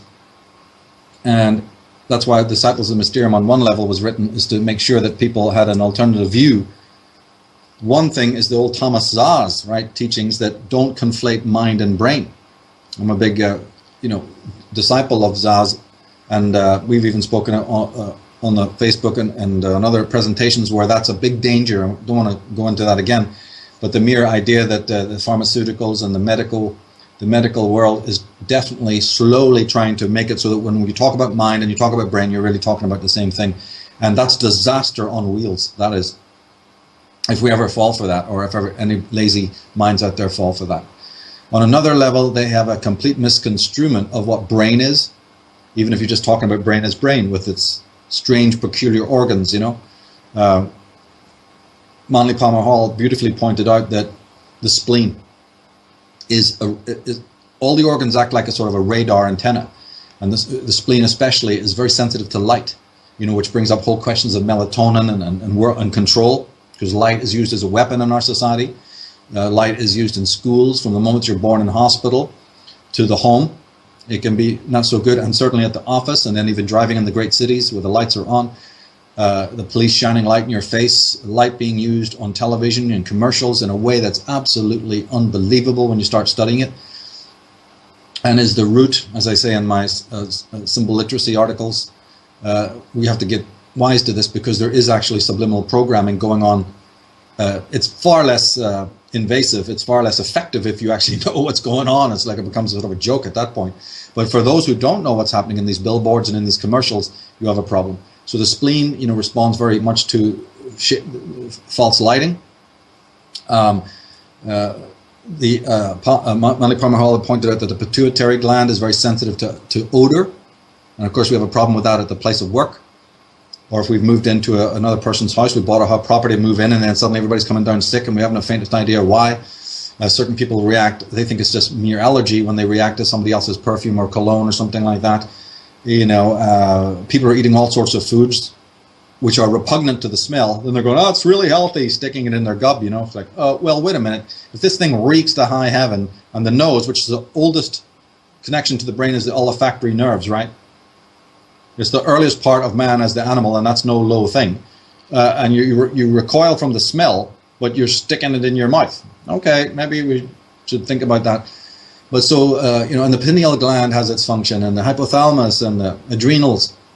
All of this has been gone into by masters like Rudolf Steiner and Manly Palmer Hall. One can really unpack a lot of that stuff. I keep it quite simple and say that, look, it's not that the pineal gland is some hidden, mysterious third eye of the past or of the present, right? It's not that we have latency within us like that. It's more that the brain itself and the compartments of the brain, you have to look at it in a completely different way. When you understand the scope of, the only word I can use is being, although in the Disciples book I use the word noumena, is the only word I could find. You say elan vital, spirit, if you must, to represent the totality of being. That elan vital is so utterly alive, so vast, so deep in its nature, that if we were to experience it in the raw, and you don't have to be a mystic to get what I'm talking, almost anyone, any human being, if they were ever to be completely open to this. In fact, when you do try to become open to it through the use of drugs, I call it the Jim Morrison complex, but he's not the only one who's, to a certain extent, even Van Gogh, there's a whole list of people, perhaps even Aleister Crowley to a degree, and our history is full of people like this who imploded. Nietzsche, it comes to mind even, who just completely imploded, possibly because of what I'm saying, you see. So if we had to experience that noumena in the raw, obviously there'd be problems. And so many people in the 60s who didn't know this and just thought, hey, find the Aladdin's key or kick in the door and just go in there and start playing around. And then what happens is they mentally destroy themselves, you see.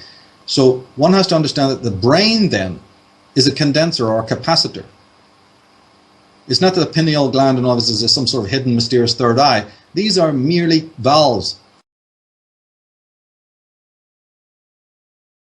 Like you having a drip at the hospital, right? It doesn't just flow. right through you, right? So the pineal, the brain, the pituitary, the hypothalamus, even the organs and glands are actually bioenergetic capacitors, limiters, condensers, whatever you want to call it, gaskets, for, whatever way you want to call it, plugs, to help canalize the flow of libido.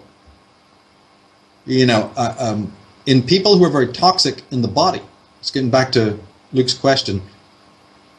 So what we're saying is the libido is already limited. If you're toxic, it's even more limited. So if you're toxic and you don't move and you don't eat the right food and you don't live in a good, clean environment, and you're not drinking pure water and all of these kinds of things, and not to mention the thinking, let's totally leave that aside. Well, then toxicity and lack of psychic hygiene is going to make it even. There's going to put more filters. It's going to disconnect you more from the flow of the elan vital. The more you work on yourself, and this definitely includes what Luke is saying, definitely, you can't erase it. Movement. You have to move. You have to do these hatha yoga, processes. Although I always add that you should, find your own idiosyncratic approach to it. But you must do it. Sport is not good enough. None of this mechanistic stuff is good enough. It's really not good enough. You have to take it to a spiritual dimension. And once you do that, you're stripping away and you're purifying and strengthening the organs and the glands, and then they will be functioning correctly.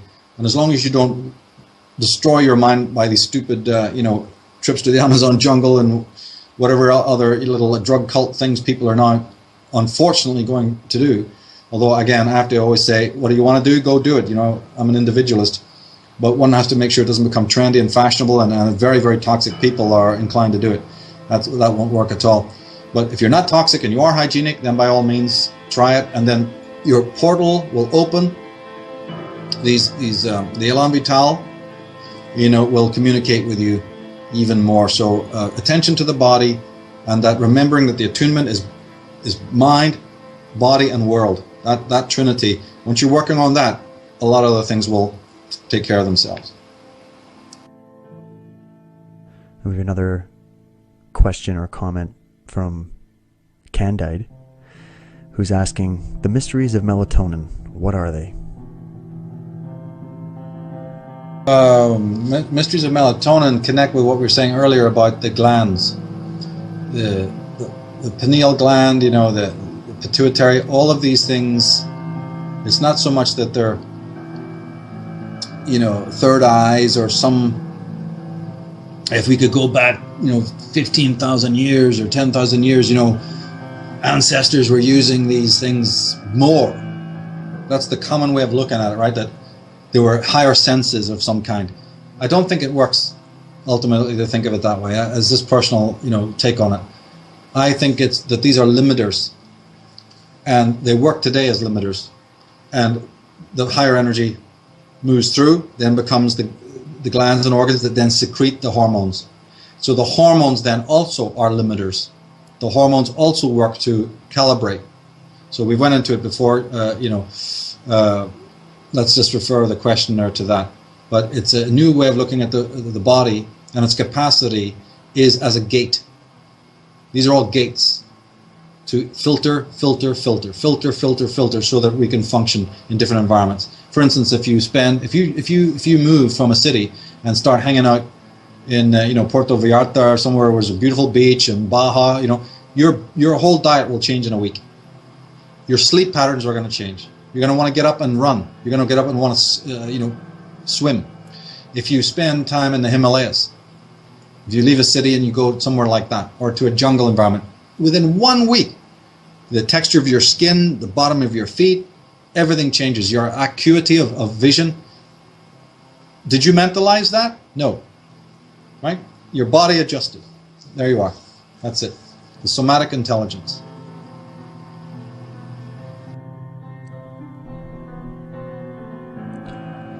Nick asks, I'd like to hear you talk more about the symbolism of the number 7 and its esoteric meaning used in secret societies, the entertainment industry, etc.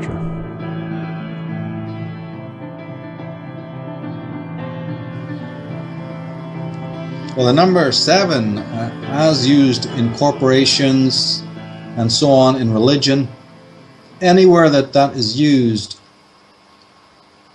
it's just like I've said in other work, in the subversive symbolism stuff, when you see the pentagram on a product, that's to spiritualize it. It's to take it up a notch, right? This is not my discovery. David Oveson mentions this, that the presence of the pentagram in architecture, in masonry, and then I later said on products as well, on corporate logos, on wherever you see it, it's like a little apostrophe, like you see the pentagram on Macy's, right? So the 7-pointed star works, all of these symbols work this way. They all do it. The 7, though, is more ancient. It has greater antiquity, and it's specifically a number of the, a lot of people connect it to the lunar cult, because the moon, right, has 14 half phases, 28 full phases, and 14, and half of that is 7. So it's often connected to the lunar cult, but that's not where it originates at all. It originates in the stellar cult, the oldest cult in the world. The bear, right, Ursa Major has 7 stars, Ursa Minor the same. And we can't count how much that symbol, the symbol of the stars, the constellations appear. Many, the Pleiades, there's other constellations that have 7 stars. Enormously important when it connects to the stars. But the real reason why the 7 is sacred is because it's to do with an after effect of precession of the equinoxes. You have the precession of the equinoxes, which is a backward movement of the sun through the signs of the zodiac.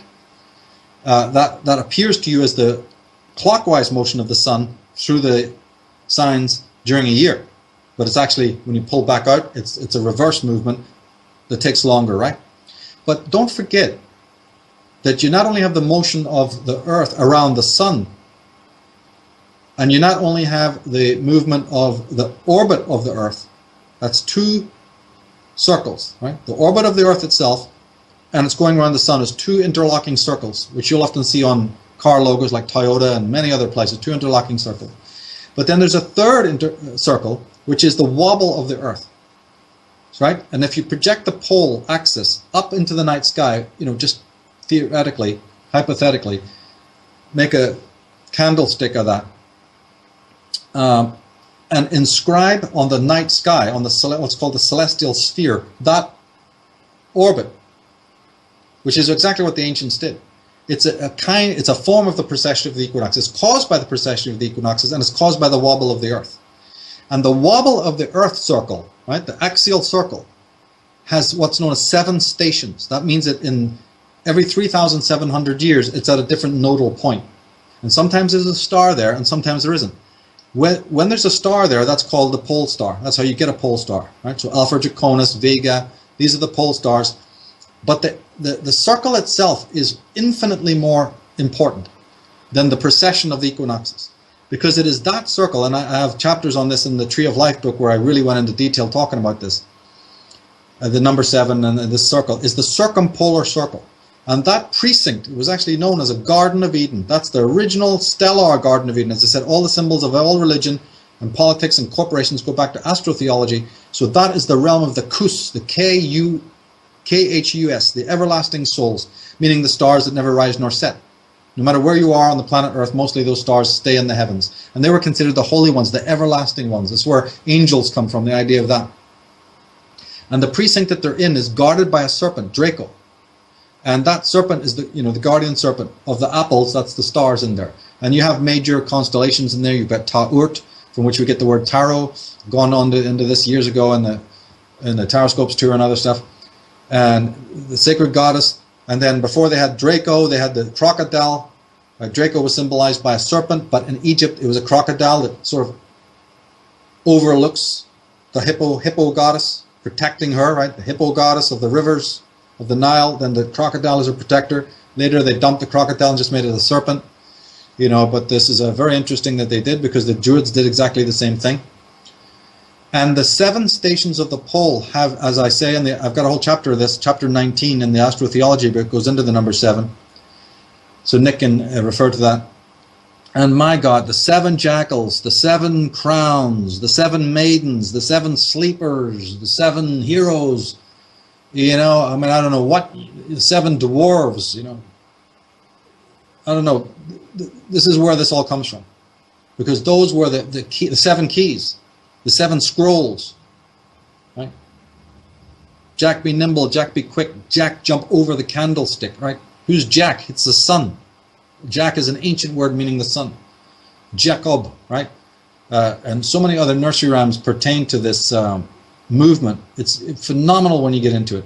And I've got all the references in the astrotheology book where, all the great teachers who exposed this. And then in the Trees of Life book, I took a new slant at it and went into something monumental in that.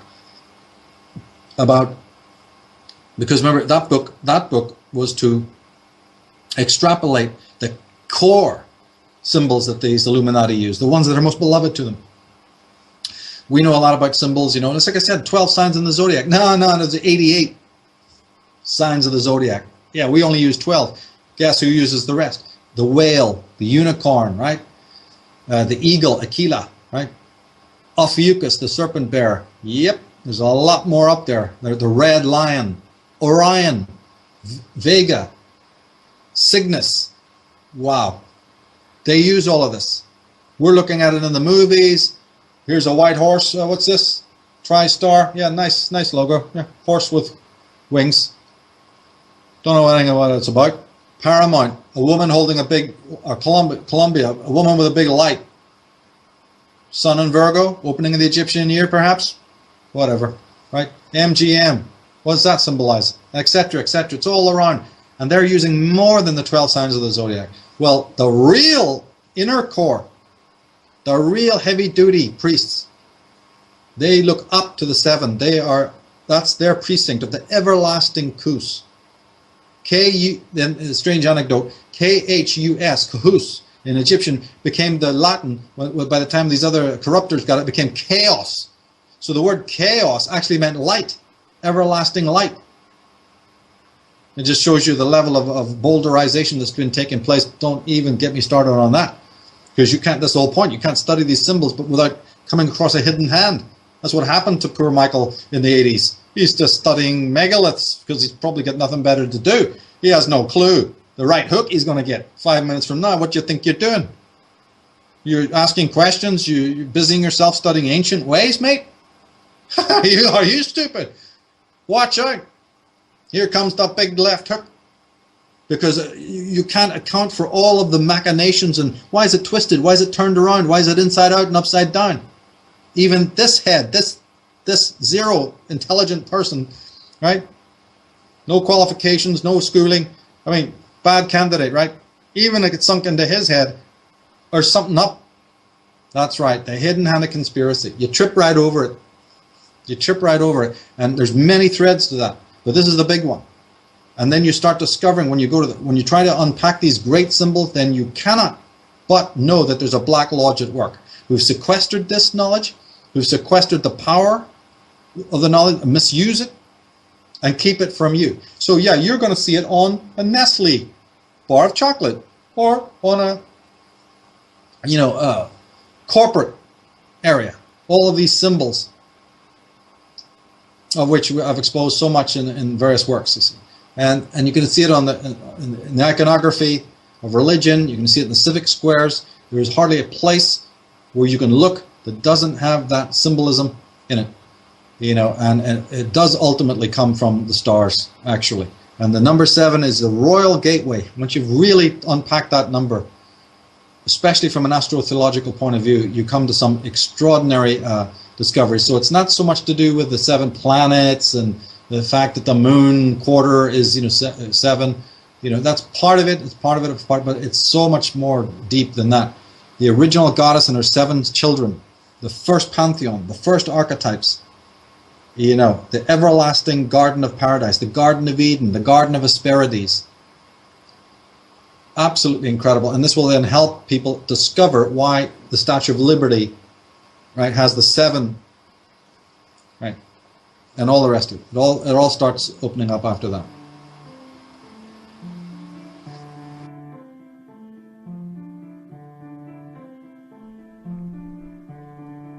This question comes from Kara, who asks, how can we most effectively convince others to truly boycott the black magic of Hollywood?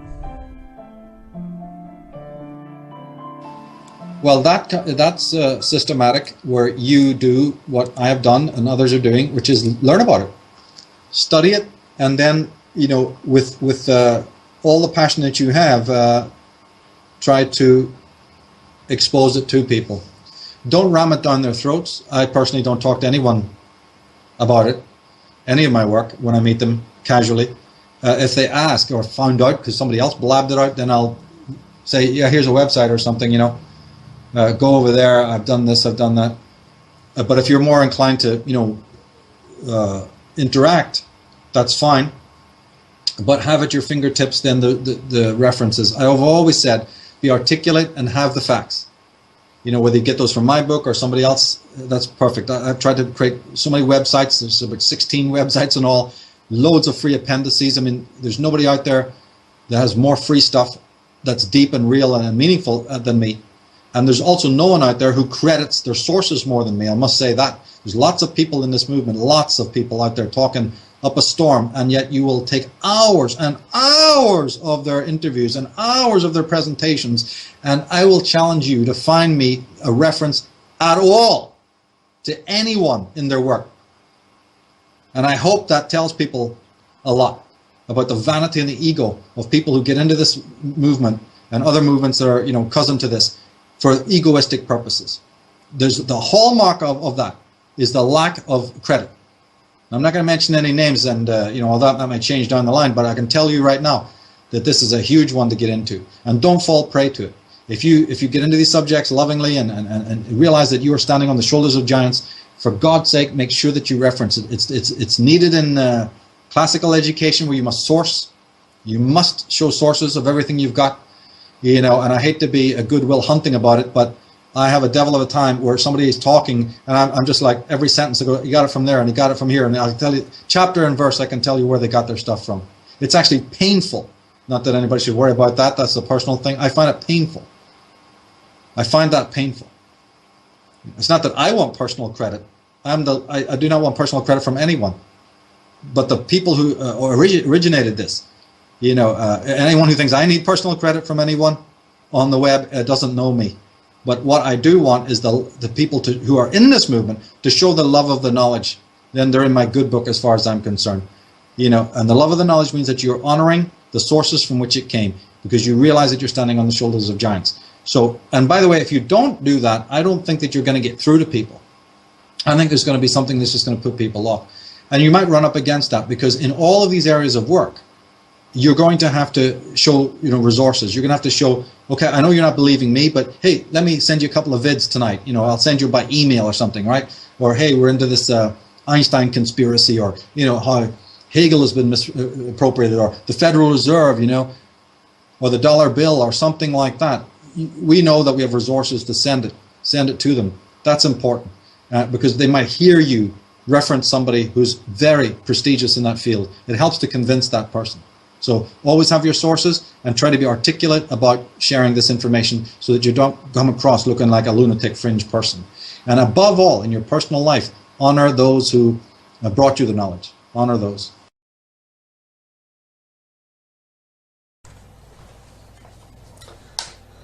Michael, I have several questions here for you.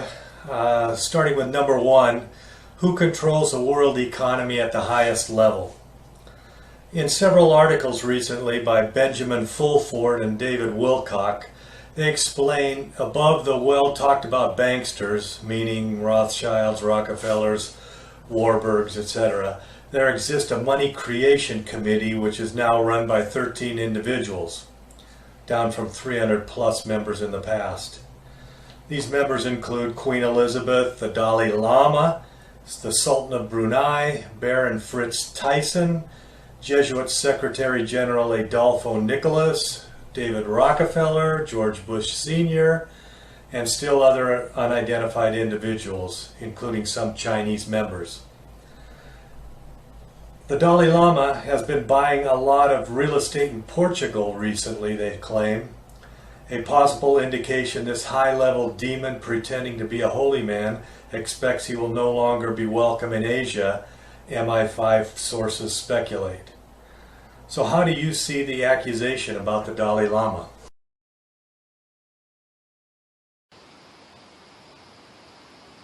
The Dalai Lama has really very little to do with Buddhism. Buddhism is Zen Buddhism as an entity has been under attack for many generations, actually. This creature just works for the Vatican. He's another Vatican puppet in the same way that Mother Teresa of Calcutta was. That Desmond Tutu is, you know, and various other potentates who dress in the garb, but all they do is murder and slaughter the real people out there, the real priests, you know. So this character is a joke. He's a high-level MI6 agent, wannabe holy man, and once they get rid of him, you know, they'll get somebody else in, you know. So there's no, but it's this cult of the individual, as Tony Benn, the politician in England, said.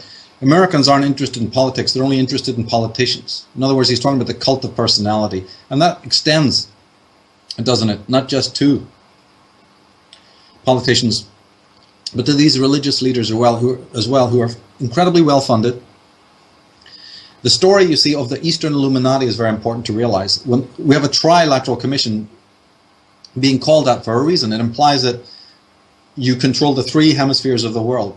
You know, the trilateral refers to the economic divisions of the first world, sort of mid-world, and then the third world. But agents have been sent over from the time of the British East India Company in the 19th century. This would be the 1800s. Experts, very, very, very brilliant people. And other families like the Sassoons. The Sassoons were a Jewish family, Judite family, that helped run the Ottoman Empire. Right? Because again, where there's Moorish, Ottoman, Austro-Hungarian, British Empire, even the Belgian, the Jew, or even the Merovingian one, even go back, the Jew is always parked nearby because they run shop. And so this was no different. So after the fall of the Ottoman Empire, many of the Jewish families were brought back home, you know, to London.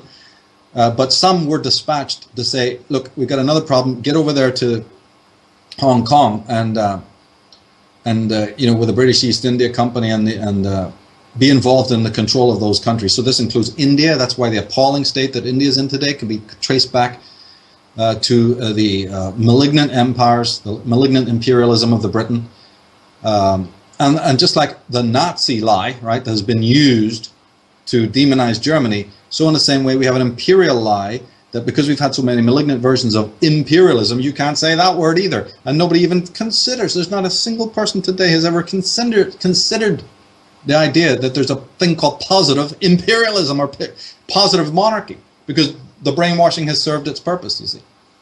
But these people who were dispatched to the Far East, they're another interesting cast to study about controlling the East. And these are the people who have worked overtime to suppress Taoism, to repress Buddhism, to repress Jainism, you know, to wreak havoc amongst all of the different peoples there. In fact, the Eastern version of the Hindu-Muslim conflict has also been orchestrated by these people.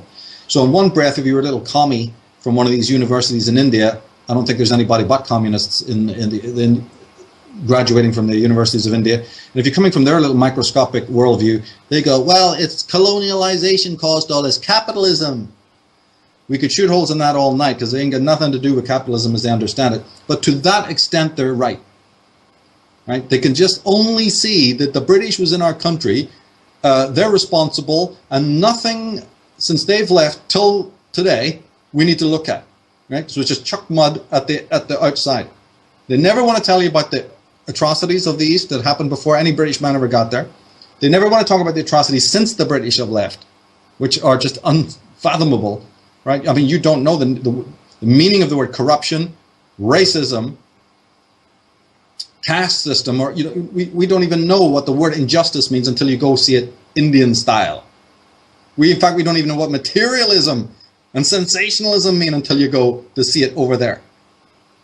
But leaving that aside, these incredible, powerful groups who orchestrated these conflicts, they are highly funded from, again, MI6 and these people. But to answer his question specifically, you see, he's asking about this, you know, picking it up from the street level of the bankers.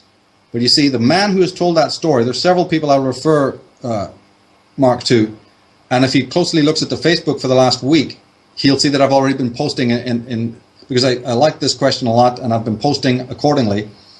he has to look at and get in touch with G. Edward Griffin's work, The Capitalist Conspiracy, monumental work, the Collective Conspiracy, The Subversive Factor, all of these works by G. Edward Griffin. In fact, even G. Edward Griffin's book, The Creature from Jekyll Island. Another great ex-MI6 agent, John Coleman, put his work on the forum, and it's on the Facebook. He talks about the Fondi, who are the super rich. Because one thing that Mark has to understand is when you're dealing with these Rockefellers and you're dealing with these Warburgs and Oppenheimers and a certain amount of these extremely wealthy people like the Bill Gateses, these are like shepherd's bush fishmongers, right? These are organ grinders in wealth compared to the Fondi of Italy, who ultimately are tied in with the College of Cardinals and other shadowy groups. The Black Venetians is one of the terms that's used. Committee of 300, you can use that term. They're Atonists anyway, but there's different terms, So that Italian circle, as they're often called, the Fondi, that's where the big money comes from that has helped even the British government and other oligarchs operate, because they control venture capitalists. They were the ones who profited from the great merchant shipping of the spice trade of earlier times, you see. These so-called Italian Venetians who then moved to Holland and then eventually moved to Britain. The whole story of the Black Venetians is on my Empire of Death, so Mark needs to go to the MTSAR forum, go to the Empire of Death thread. You've got all the information you could possibly want there on this concept. If you needed any more from my work, then go to the Constitution Con article and look at all of the different references I've made, the links at the bottom, the different sources. Because even though these bankers in what we know as the white market, the normal bankers and moneylenders and credit card companies, even though they look like, they think they're legends in their own mind and they're great people and rich, and they think of themselves as a caste above us, really, as I say, they serve like lackeys, a much higher interest that ultimately doesn't really have any concern about money. These people were fabulously wealthy in the 1st century AD, so we have to understand something about that. And that these governments and the banks that oil the system, as Nietzsche said, they're just simply there for the annihilation of the individual. Just like the schools are there, the hospitals are there, the charities are there, the welfare state is there, the federal orgs are there. The banks are no different. That's all they are. They just function. We can replace them in a heartbeat. It's easy to do. I mean, you can find innumerable ways to bring this oligarchy down. It's not that difficult. It's just that people resist it. A couple of other books that he should read if he's really interested in this is The Warriors and the Bankers. This is by Defoe, Stephen Knight and Defoe, The Warriors and the Bankers. A brilliant book by a guy called Joseph Wexberg, right, called The Merchant Bankers. A book by Armstrong called The Rothschild Money Trust. As I said, The Creature from Jekyll Island by G. Edward Griffin. Secrets of the Federal Reserve by Eustace Mullins. How can you not have that book, right? The World Order by Eustace Mullins. How can you not have that book? And maybe then the $1 trillion Conspiracy by Jim Marrs. That's certainly worth perusing. But go to the other names. Stay on my threads on the forum, and get into this concept, because this is another red herring they've left. How the money's dealt with can lead you into great understandings. In fact, most of my American mentors, that's how they actually got into studying conspiracy. It's by following the checks, and noticing, as G. Edward Griffin so well noticed, how come the most wealthiest capitalists of the West have literally funded, Trotskyism, Leninism, Marxism, all forms of communism, and extreme left-wing movements have been funded by people who on paper call themselves capitalists. How could that possibly be? If that doesn't make you tear up everything that you've been told about history, he says, I don't know what will. And so that the small things lead you to the big things, and we have the benefit of these men's great work to save us aeons of time trying to work it all out. Amazing books there. And so many more actually I could mention, but those ones are good to get started with. And Nancy would like a comment on Mercury in retrograde. Mercury in retrograde. Mercury, basically what it does is it helps you tidy house. There's so much that one could say about it. So all the trouble and the tribulation that people attach to it, the loss of keys, crashing of technology, loss of documents, endless, endless bills and all sorts of trouble, authority figures bugging you with paperwork, and a lot of that is to just bring you to a higher sense of order in your life. And even people who are very orderly can still have something to learn when Mercury retrograde happens, because just a simple progress. There's always development. But what happens is that in the past, when we do things, we often do them thinking that we're doing a virtuous thing, but we've made a mistake and don't know about it. So Mercury retrograde is to send us back to fix it. Like, oh, I made this contract with this person, I really trusted them at the time. As a matter of fact, I realize I have to rescind that. And so a point comes, Mercury retrograde, this can happen at other times as well, of course, but Mercury retrograde usually helps to shine a light onto an area where you were fooled, or you did something too hastily, or you did something that didn't have enough order in it, where you weren't as in control of it. That can be ideas, remember, this is Mercury, remember, so it's communications, ideas, relationships, and so on. And so it sends you back to, gain more power over the thing, to deal with technicians about things, to upgrade technology and upgrade the functional aspects of life.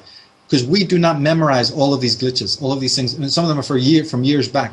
So every time Mercury retrograde comes down, it's a good time to do spring cleaning, to back up, computers, and take care of literature and all the bills. And you might hear from people bills you didn't pay before. People from the past. You'll hear snippets of information about them, or they themselves will even make contact with you in personal relationships. Things that maybe didn't get resolved, were pushed under the table, arguments, conflicts. They'll come up again and say, yeah, last time you didn't really resolve this, so now you're going to have this fiasco again, so that it comes to the surface. It's really, retrograde is the key word, because it actually is a very good thing, and it's extremely good for writers and for people involved in research, because it will send you over previous ground, like detectives, things you missed. So it's actually for your benefit. The only time it really disturbs people and is very, very, very difficult is when you're more disorganized, when you are naturally disorganized. Then it'll wreak havoc, because it's just demanding that there's a cleaning there, and a sort of orderliness comes into life. That's what I think it's about. We have another question here. It comes from Catherine, who asks a kind of question. If astrotheology is a true observation and explanation, then it seems that all of the gods and goddesses in all of the world's religions, Orthodox and pagan, are actually planets, comets, asteroids, stars, and such, acting out in space and off-planet. The stories we believe about the gods and goddesses are then actually human creations coming out of the consciousness of the storyteller.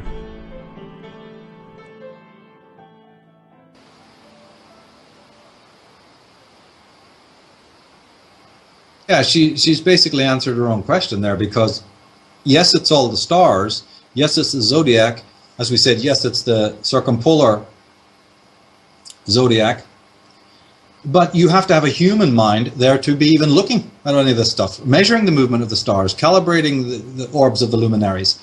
So it's matter and mind. And when it comes to the pure Egyptian version of this, whoa, you're into a relationship between observation, mind, the metaphor of the stars. I unpack this in the Astrotheology book deeply. It's actually one of the more interesting parts of that book, where I go into that. What was on their minds? How does this string of metaphor work between a god personified as a constellation, a star like Isis is personified as Sirius? How does that work? I mean, and what are they all idol worshippers, as some people think? How does that then tie back to psychology? This is a really interesting. But never forget that there's the matter, there's the geometries, the trajectories, the phenomena, and then there's the mental aspect of how you then start to metaphoricize all of that. And how do you get a Jesus out of the sun? How do you get an Aton or a Ra? How do you do that? And then how does behavior then change when it becomes an idol worship? And then there's another aspect of this as well. is, yeah, we're talking about the stars, but the planet Earth is a planet. So what we've got to understand is different about the way the ancients saw things and the way we do, is that in the pure Arya sense, this is before the rise of the Vedas and the priests of all the Puranas and Vedas, they're all corruptions, you see. They're beautiful, they have great stuff in it, but it's a corrupt version of they didn't know what to make of these stories any more than the Jews knew what to do with the Kabbalah and all this other Egyptian stuff they pilfered.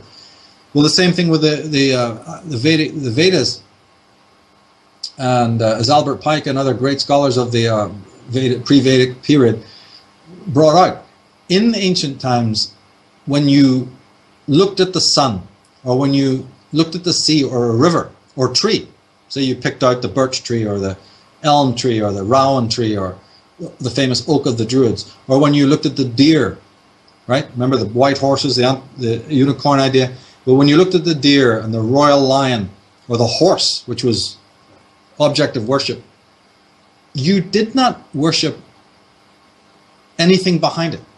There was no supernatural level to this. There was worship and there was veneration, but it was of the thing itself. When you worship fire, Agni, right, the goddess Agni, the god Agni was the fire. Now this does sound like paganism, but as I said, think who you've been taught by, think how you've been led by the nose.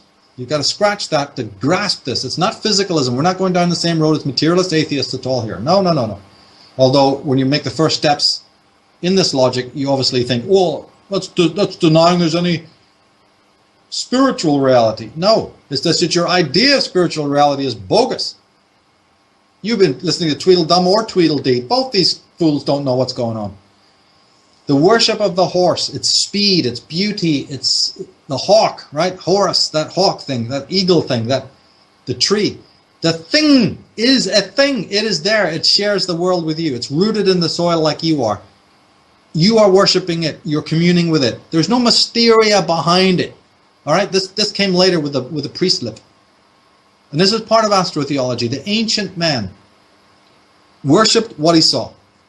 He was the most sane person, the most in tune, and at the same time the most attuned, because he was one with the voice of the earth, because he venerated the thing itself. Required no idols, required no mysteries, no poems really even, and if there was a poetry or a music involved, it was catching the actual moment. But see, they were closer to reality because, you see, they weren't dogmatic. Once you've gone into the worship of the thing that's behind it, the essence, it's the god of fire behind the fire, it's the sun god behind the sun, then you're into mysticism, and then you're into abstractia, and then you have to develop a kind of thinking that becomes abstract, and then you're into that dogma and sorcery. Then you're into ideas and ideas about ideas, and then the mind forged manacles, as Blake said, that then stranglehold you into those. We're locked down to those ideas. Actually, the man who worships things as they are is the most mutable of creatures, because things change. There's no stasis. As Heraclitus said, you cannot step on the same piece of water twice. So when you're actually observing nature as it is, in the seasons, in the moods of the elements, nothing is the same. Whole rivers change their riverbed, the flow of the riverbed, right? Whole forests can change color. So you're actually the most mutable and less dogmatic of people. But just bear that in mind for one moment, and that is that the man who is actually worshipping the stars as stars is a different creature altogether. His relationship with the world, as we said earlier on, his relationship with his body and all the patterns is a vastly different kind of relationship. His understanding of what animals are, what they symbolize, what they signify is different. His relationship, most importantly, with life and death become different. Why? Well, because he's able to look, as today you can do it just looking out the window right now, it's autumn. In the death of nature is the greater beauty than anyone can ever imagine. So what did that tell ancient man about death? When you see the color of those leaves and the absolute indescribable beauty of autumn, but that's nature in its death mode. The indescribable purity and beauty of winter. Do you think for a moment that the ancient man shuddered, as we are told time and time again, whole scientific theses are based on man's fear of the world. Do you realize that? Most concepts of anthropology and ethnology are based in ancient man shivering in fear about nature and the world. This is another one of these educational follies that has to go. Yeah, man had fear. He had reverence, and he knew frightening things. He knew there was frightening things out there. But that was in a more of a daily, he realized that his own stupidity and his own ignorance about nature brought that on. He was very sane. He wasn't shuddering under any tent, scared of nature. He walked in nature in a completely different way. Right? The Zulu, check these people out. Check these ancients out. Their posture alone will tell you everything. Their ability to walk for 80 miles without even a glass of water. Their extraordinary abilities that are all there for the eyes to see. Before it became, pathological, right? They had a completely different, numinous relationship with nature, and we still haven't understood that at all. So in the most ancient days of religion, in the earliest religion, was the worship of a thing for itself. The water was the god. It's only later on that it became anthropomorphized and all this other mysteria and the search for essences and the mysticism that starts with Plato is the prime mover in this. Plotinus, you jump into the scholastics of the Christian tradition, and then you end up with Descartes. And it couldn't get even worse from there. It couldn't get any worse from there, right? And as many people tried to redeem the world from that nonsense, they were unsuccessful, and we basically still have a Cartesian mind view, even though you've got a bunch of other charlatans attempting to fuck with your mind by pretending that they don't believe that. Be very careful about these Stephen Thaler's and all these, the sort of apparently crossover types who are using spiritualistic mudras and all sorts of spiritualistic mystical language to again mess with you. They're post-humanists who have a symbolism. They rely on an ancient, again, as we said, using symbolism on our mind to entrain us into believing that these people mean us good, when all the time they're really trying to seduce us into another version of mind forged manacles, another lockdown prison planet situation. But as Gerald Massey and others have said, ancient man was the sanest creature. We are the ones who have serious problems mentally and somatically.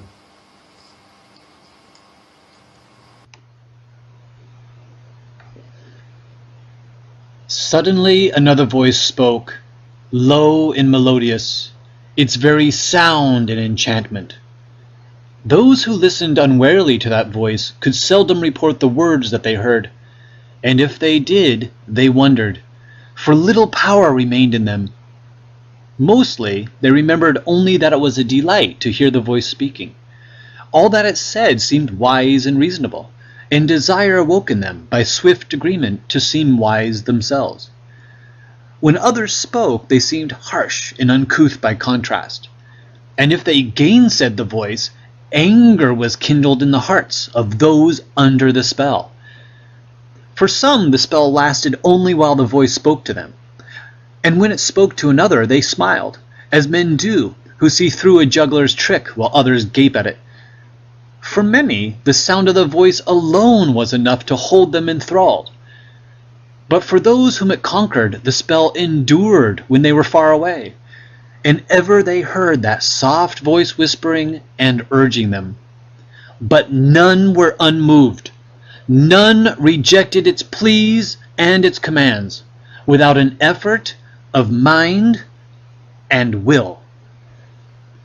J.R.R. Tolkien, The Lord of the Rings, Book 3, Chapter 10, The Voice of Saruman.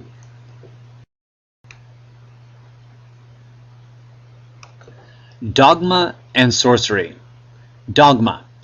Prescribed doctrine proclaimed as unquestionably true by a particular group. Michael, you have defined sorcery as an adversarial shield or cloak that keeps you from understanding the magic of life. Couldn't this be a definition of dogma as well? Is dogma sorcery? Now, I would say that dogma, whether in religion or science, does exactly what you've described sorcery does. So that leads me to think that those that hold on to dogmatic beliefs are sorcerers, and those that are curious, open-minded truth seekers are practitioners of true magic. Usually these sorcerers of dogma hide truth or avoid truth, but sometimes they will actively attack truth seekers. For example, scientists ridiculing and ostracizing other scholars and scientists that have unconventional theories.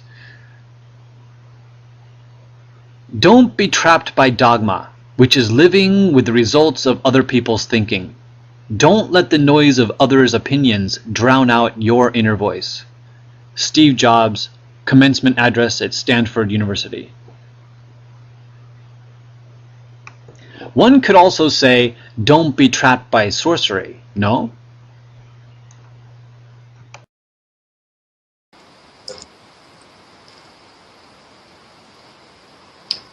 Well, see, the thing is that dogma is nothing more, as he said, it's a collective, getting people together under one sort of one leash for many necks, you know.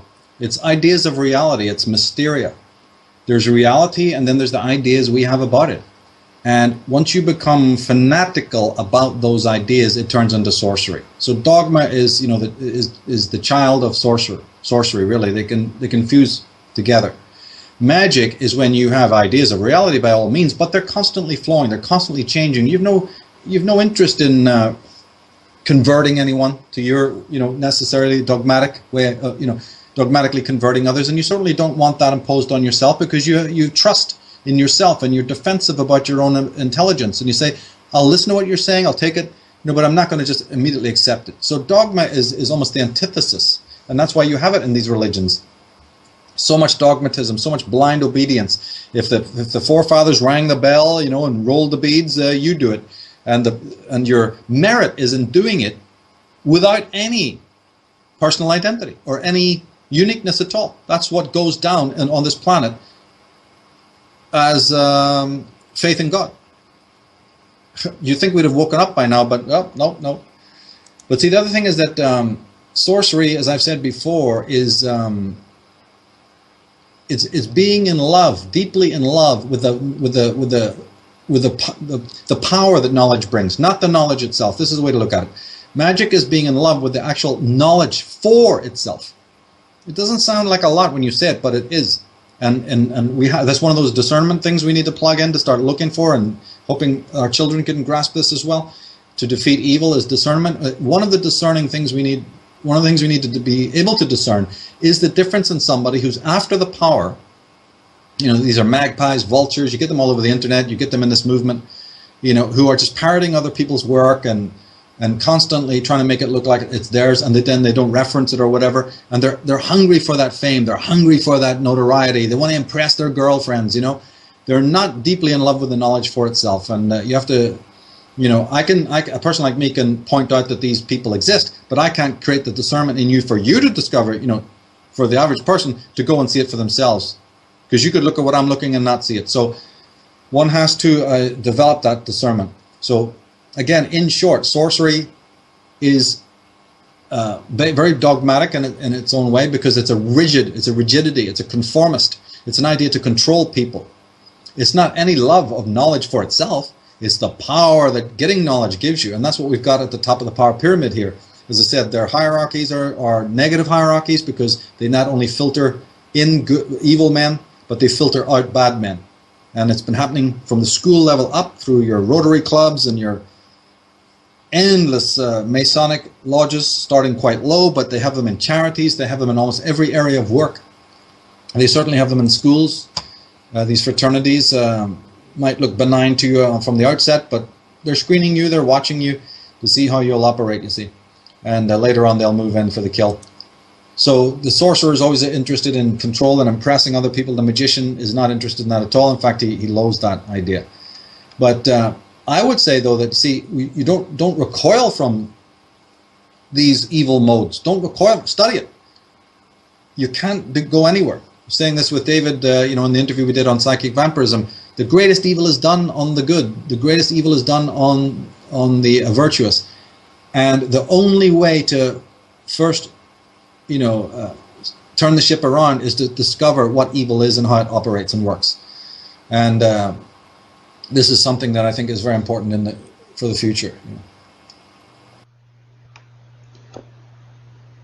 The French sociologist Émile Durkheim has said, "The primary function of myth is to integrate the individual into his group." If this is true, then what is myth to a loner, an outsider, those that have removed themselves from the group and don't want to be integrated? Is myth totally useless to an outsider? What is petrifying Medusa or wise Odin to one that prefers the company of stones and crows? And Michael, you have said myth is the history of the human ego. So those seeking selfhood should shun myth?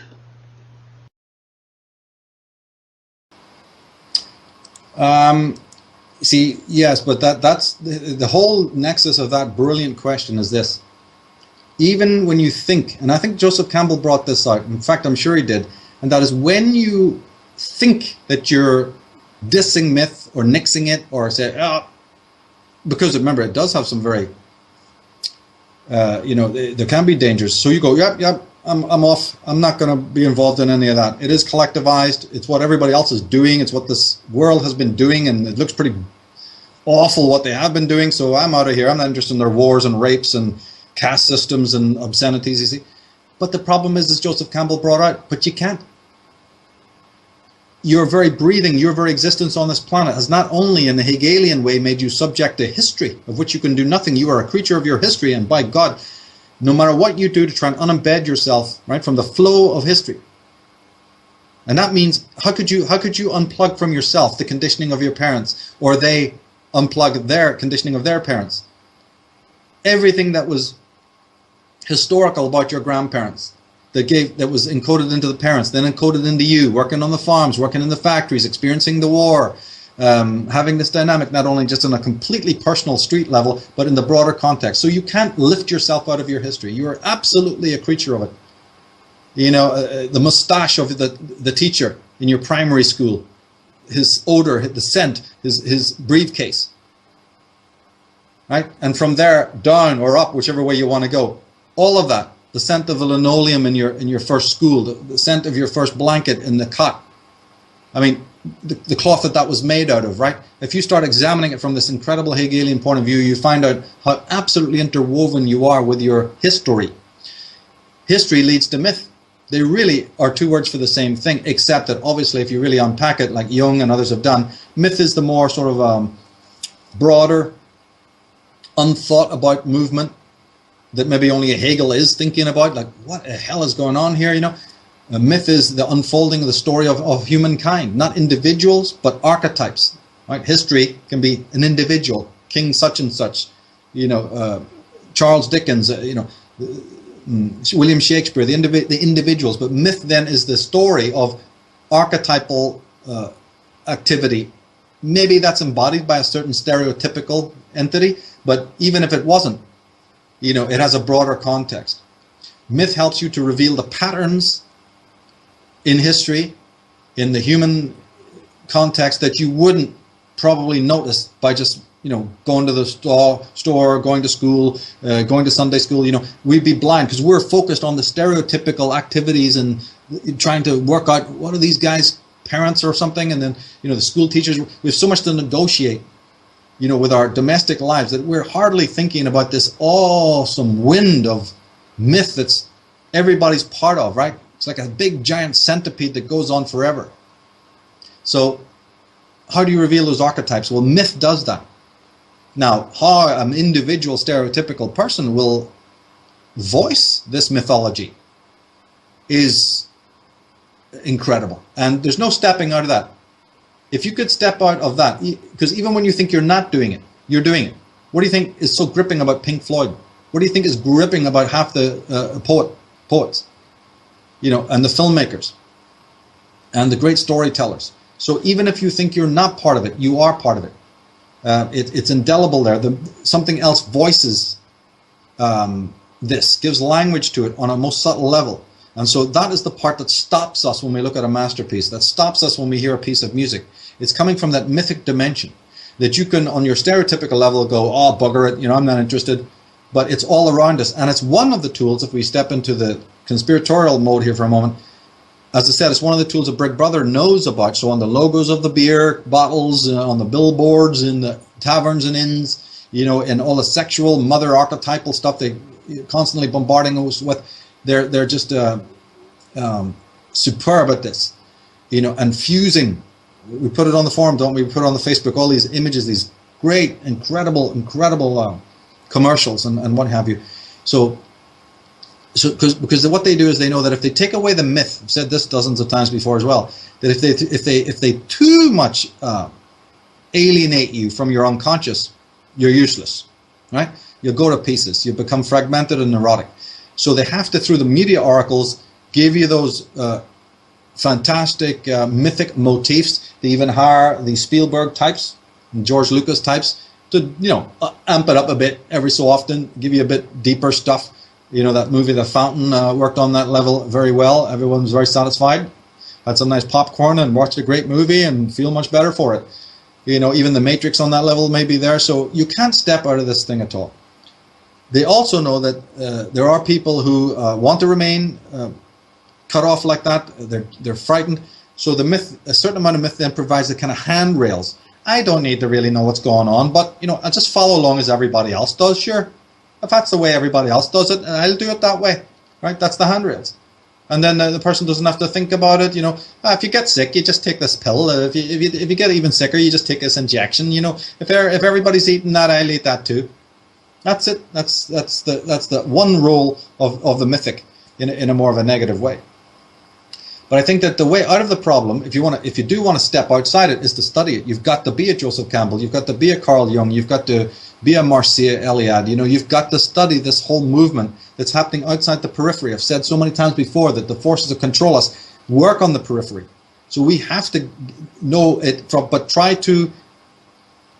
It's like monkey. You know, it's like the Chinese. It's like the serpent. You've got to play a game with it. You can't hope to strangle it. The moment you're strangling it, it's strangling you. This thing is unbelievable. It's like Dorian Gray. The moment you try to stab out its heart, you're dead. You have to learn the dance. You have to learn the dance of this mercurial being. You've got to sort of work with it. You have to ride the dragon before you can destroy it. So that is to then, and the first step of that is to realize there is a myth, and that everything that you experience has been experienced before, and you're to be conscious of that. And it's horrible, but you have to accept it.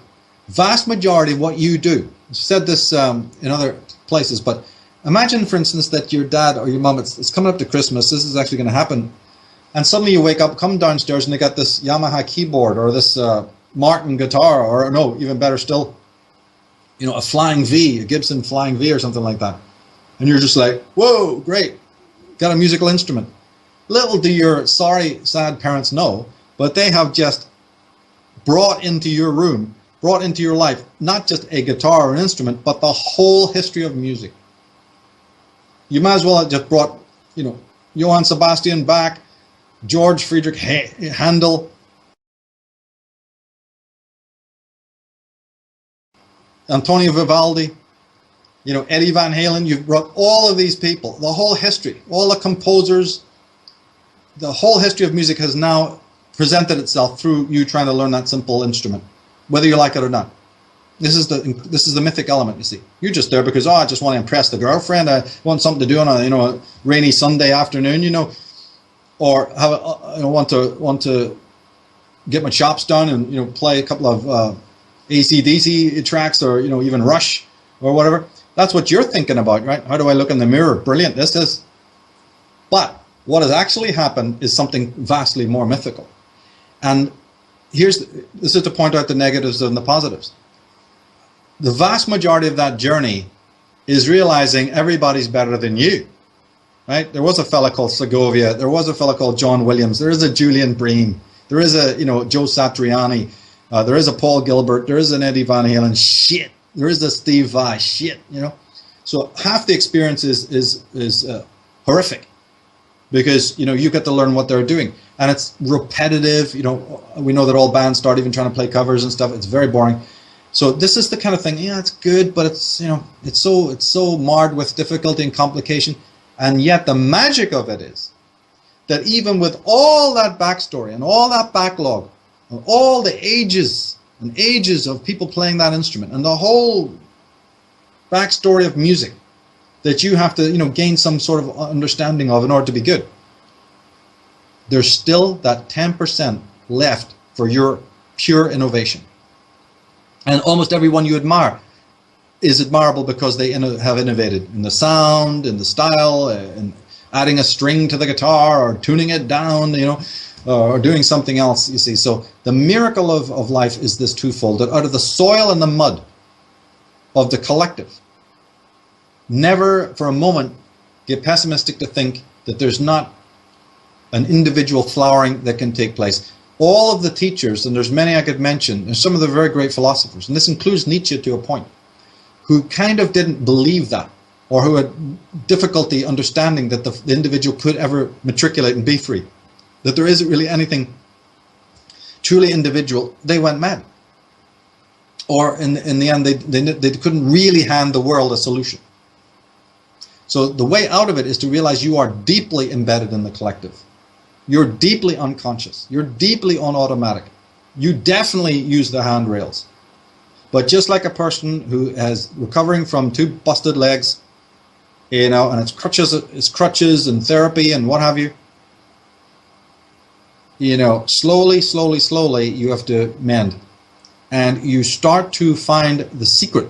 That's what Disciples of Mysterium is all about. How do you pass through that? What's that all about? How do you get from that to that?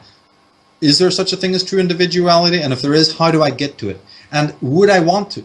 Because the whole human race stands on that lineman right now, as a matter of fact. The whole human race is standing right on the lineman, not as to whether they, in their ego body, don't like the old. You get medals for knowing what you don't want. But and certainly anyone can envision some sort of utopian future. In fact, some of the worst people in the universe, on our planet, are thinking in utopian terms. No, that's not what it's about. That's easy. But whether the person really wants to do what it takes, right, to abstract from the collective and move to the individual. Once you start getting into this concept, as I talk about in the book, and you start looking at the world, you don't see too many people actually doing that. When you look around religion is utterly collectivized in the most dogmatic and malignant way.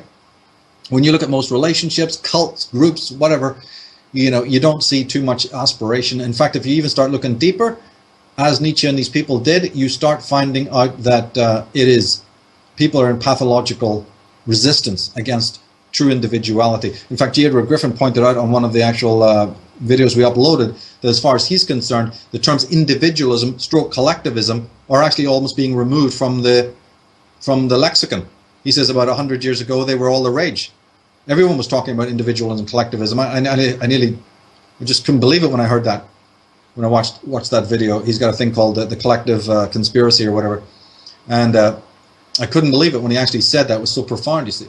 So we might be moving deeply towards this extreme collectivism, and that's part of the myth as well. That's part of the mythos as well, because it's the old Hegelian slave-master relationship. Don't hurt me, I'll identify with you. Stockholm syndrome is nothing more than identification with the object of one's hate. And I've unpacked that years ago in other work. And it could work in reverse, but it's mostly when you say to the person who you think could destroy you, I'll join you. I'm not a threat. And I'll even and then secretly on a deeper psychological level, you actually start identifying with that power, and then the sorcery begins. And all the people in control today, I don't care from Pol Pot all the way up to this Obama nog that we've got in government, and all the people around him, they've all fallen for that. They're all sorcerers. They're all people who have accepted that pact to gain power rather than knowledge, and to fall into place in the hierarchy, to say, I'll have stripes within your hierarchy. I don't really want true individualism. I loathe it. So I will bond with other people, gel with them, look for seniority within that rotten hierarchy. That's what I need, and I convince myself that everybody else lower than me wants that. And sadly, if you look psychologically at the world, that in fact turns out to be true. So they're actually vindicated in many ways. And so if we want to pull these evil arcs down, believe me, waving placards and other things, is is not going to be ultimately successful. I keep saying this, and people can just keep ignoring it as long as they want. But the fact of the matter is, you've got to go deeper, and you have to study this myth, find out how it works, discover the pernicious aspects of it, like the adroit collectivism, start unpacking why that is happening, study the works of the great collectivists to see what they're up, what they think is so fantastic about this, and then discover this incredible fact that most people would rather die than walk the Siddhartha road. Their ego is born out of an act of self-deception, meaning that you definitely need the approval of all these other misguided people and other forms of fallacies. These are the self-deceptions out of which the ego is born. And unless we go back to that foundational thinking, fundamentalistic thinking, the understanding, well, you're not going to be able to unplug any of this stuff with any kind of deftness at all, because you'll be in the dark, intellectually speaking. This is a war on consciousness. It is you're going through the darkness, and you have to light it up with spiritual light, intellectual, spiritual, rational light. This is what is extremely important. We need the collective to a degree, obviously. The small c collectivity is of everyday ebb and flow. That's not the problem. It's when you psychologically are divesting yourself of self by immersing yourself in the collective. Being in the collective in the initial stages is perfectly okay. Like when you push up against a wall, right? You feel the weight of your own body. So to know about oneself, there's a certain rubbing up against the stuff of the world that is needed. There's a certain dialogue with other people, your mates and what have you. We certainly do move in society, and that's totally benign. There's nothing wrong with this at all. And at school, you watch how other people dress and their mannerisms and the way they do their hair, and maybe you'll try various versions of this, or hey, that person's playing music and I love it, so I'll go out and buy that album too. And so there's a lot of sharing, there's a lot of interplay and mercurial interaction without it becoming the pernicious form of collectivism. But the thing we have to understand is that this activity of the world is another way to break the being chained to the wheel of the collective is to realize, paradoxically, how much of the important aspects in our lives are external to us. In fact, one can really only understand this when you go to philosophers like Heidegger, who very beautifully and brilliantly pointed out that man is an ecstatic being. And he meant it in the true meaning of that word, because ecstatic means to be standing outside oneself. So we're all thinking that spiritual development has something to do with, internal work. And of course it does. There's a shadow play, there's a reflection of the world inside yourself. If you examine the content of your consciousness, you find that there's nothing in there that didn't come from worldly experience. The physicalists are always pointing this out, but I don't mean it in the way they necessarily, at least I'm not taking the same road they're going on, because they use these things I'm talking about for a completely different agenda, right? But if you take it gradually and slowly and lovingly, you start to see that in fact the world has put the sense of self, your sense of self, inside you. And that also, by reverse, when you want to discover who you are, it is in interacting with the things of the world that you discover who you are. George Best couldn't have been a good footballer. Pele couldn't have been a great soccer player without a football on a football pitch, right? So we've got to start imagining, start to rebond with the world, because the one thing that breaks the collectivity is your personal experience. But when you start to discover that your personal experience does run on those handrails and isn't as individualistic as you think, you become now very, very sensitive to those. It'll start small. In most of us, some people are lucky. They immediately see these extremely idiosyncratic aspects of themselves.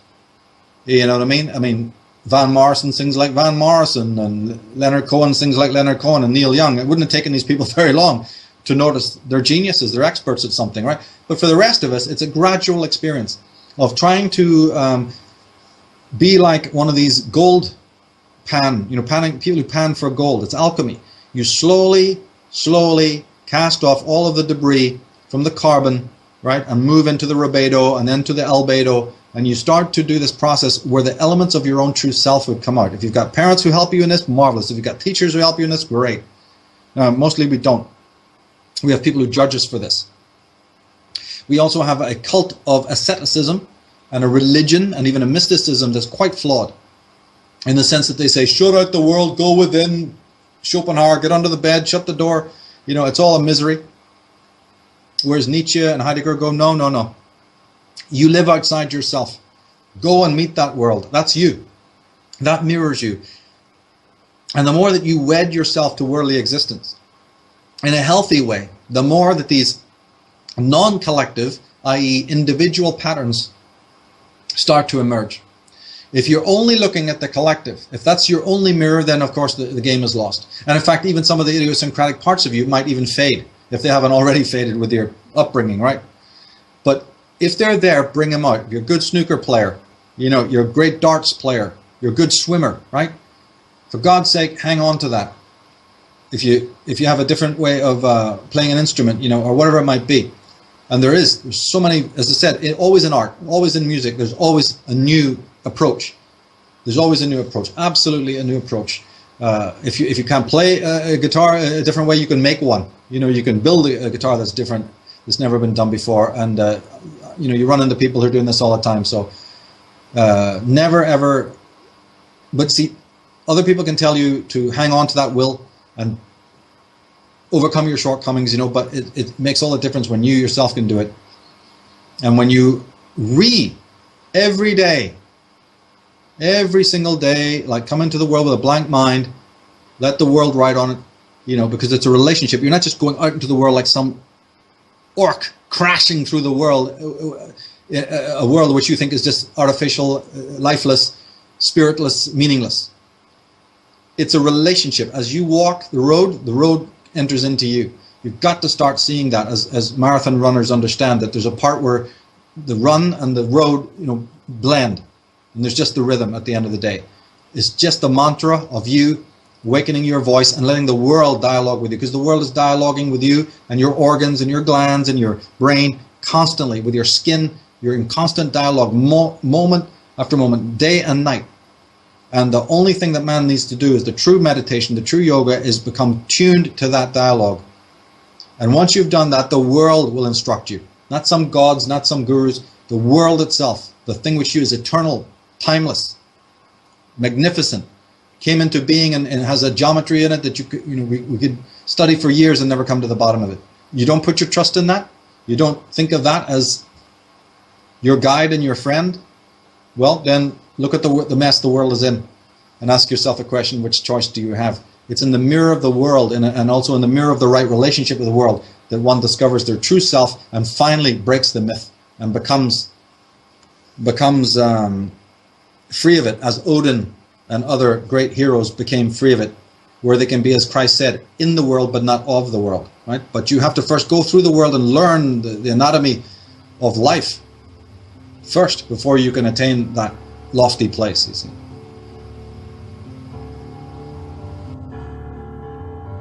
This next question is from Cindy. Cindy wants to know, one particular researcher, whom I don't fully trust, claims that sigils are used to attract demons, dark energy, and microbes. The further claim is that the sigils used on our paper money have the power to attract those entities. It seems to me that there must be a dark magic ceremony in order to use the symbols that way. But our money is certainly used for dark purposes. You say, and I believe you, that symbols are neutral. I'm trying to sort it all out, so the question is a bit fuzzy. Well, the symbols are neutral, but the intention behind it is never neutral. It's the same old thing we said about I can make a bicycle, I don't know where it's going to end up. Who's going to ride it and where they're going to go with it.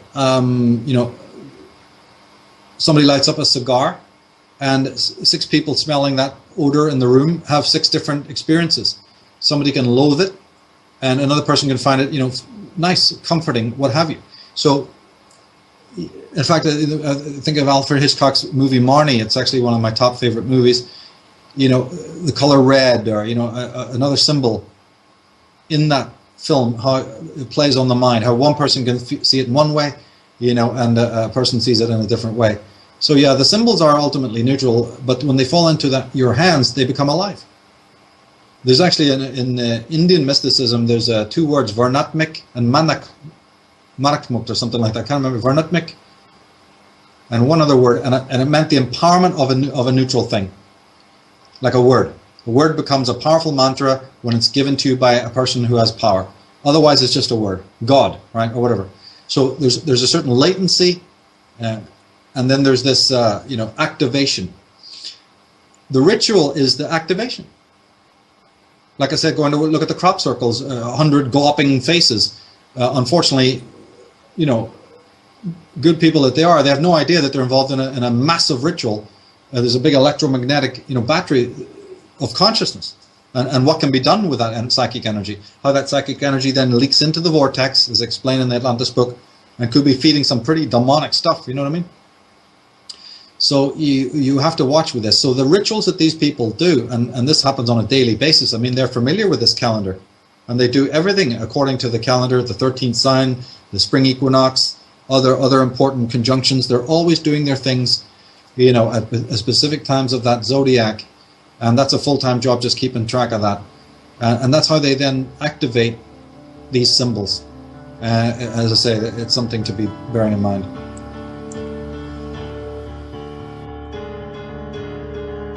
This next question is from Royson, who's asking, how does one actively create your soul, yang energy action, whilst simultaneously trusting the Tao force by throwing away the ors, yin, passive energy? Are not these actions contradictory, or is this necessary to achieve spiritual androgyny?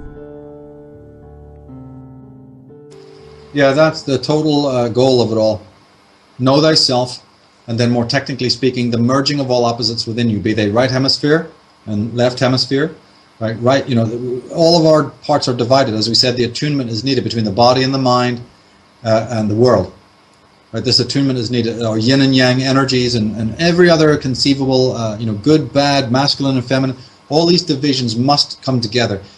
I've said in the Disciples of Mysterium book that when you take the yin-yang symbol and look at it, you see that there's also a line between the white and the black, right? Between the yin-yang, there's a line running, a curved line. Now, there's two kinds of people in the world. There's people who look at that symbol and think of that line dividing the white from the black. And then there's another kind of person who understands that that line is bringing the opposites together, so-called opposites. So other people, you know, this is what growth is all about in life. There's those who are going to continually see it as a duality, and then there's those who are going to see that there's no such thing. But you can't do that unless you have hygiene, mental, spiritual hygiene. And so this concept of soul growth is basically, when you unpack it, that's what that means. It's the hygiene that is involved. As to the way of doing it, well then, as I've said before so many times, it's divination arts. It's working with the astrology, the tarot, the Kabbalah, the numerology. Again, it's been done. It's been created for us. We don't need anything new. You can add to those things with your psychologies and your other modalities. You know, you can plug in a lot of other things with there. You know, but that's it. That is from the dawn of time, and that is the format. Those are the tools you use. These are the right keys. These are the right mirrors. If you use the right keys, then the right doors will open, and then you'll find another little message in the, you know, as you pass through this journey, you'll find along the way all of the different pointers and guidelines that you need to move to the next step. But to sit here in the world of dogma and go, give me the whole chart. It's the Bible. It's the Torah, the Quran. It's all in there, mate. No, it's not all in there. At the very most, that starts you on phase 1. But the next message is concealed behind the door that if you don't go through it, you're not going to get it. It's like some sort of a, pyramids of Mars situation in which each stage has its own test, and you don't even know what that is until you're there. Some rituals empower the ego, and that's right. So you have to have an understanding of that. And some rituals empower, the spirit. And all of this, all it does is to turn yourself onto the inner voice. I call it the inner zodiac or the inner oracle. So again, the divination arts are techniques or tools, but that's just to open the aperture so that you start listening to your own inner dialogue, right? As Crowley said, these bricks are the bricks of your own temple. The cards are just the bricks within your own temple. You are the living tarot, the living oracle. Now, this is the kind of subject matter that the elite use for themselves, but they shut off for us, right? They've even sequestered it. I have the anecdote in the astrotheology book about when the chair of St. Peter in the Vatican was getting a good scrub down of centuries of debris. What do they find? A zodiac right on it, So they sequestered this. And they don't want us to get in touch with that voice. That is the androgynous spirit within us. You know, and they shut off all the modalities, forbid you to use these things, make you feel very guilty if you do, and so on. So it becomes very, very difficult. But people have to pick up the slack on their own and work with these divination arts, you know, as much as they can. And that's the royal road to this level of enlightenment.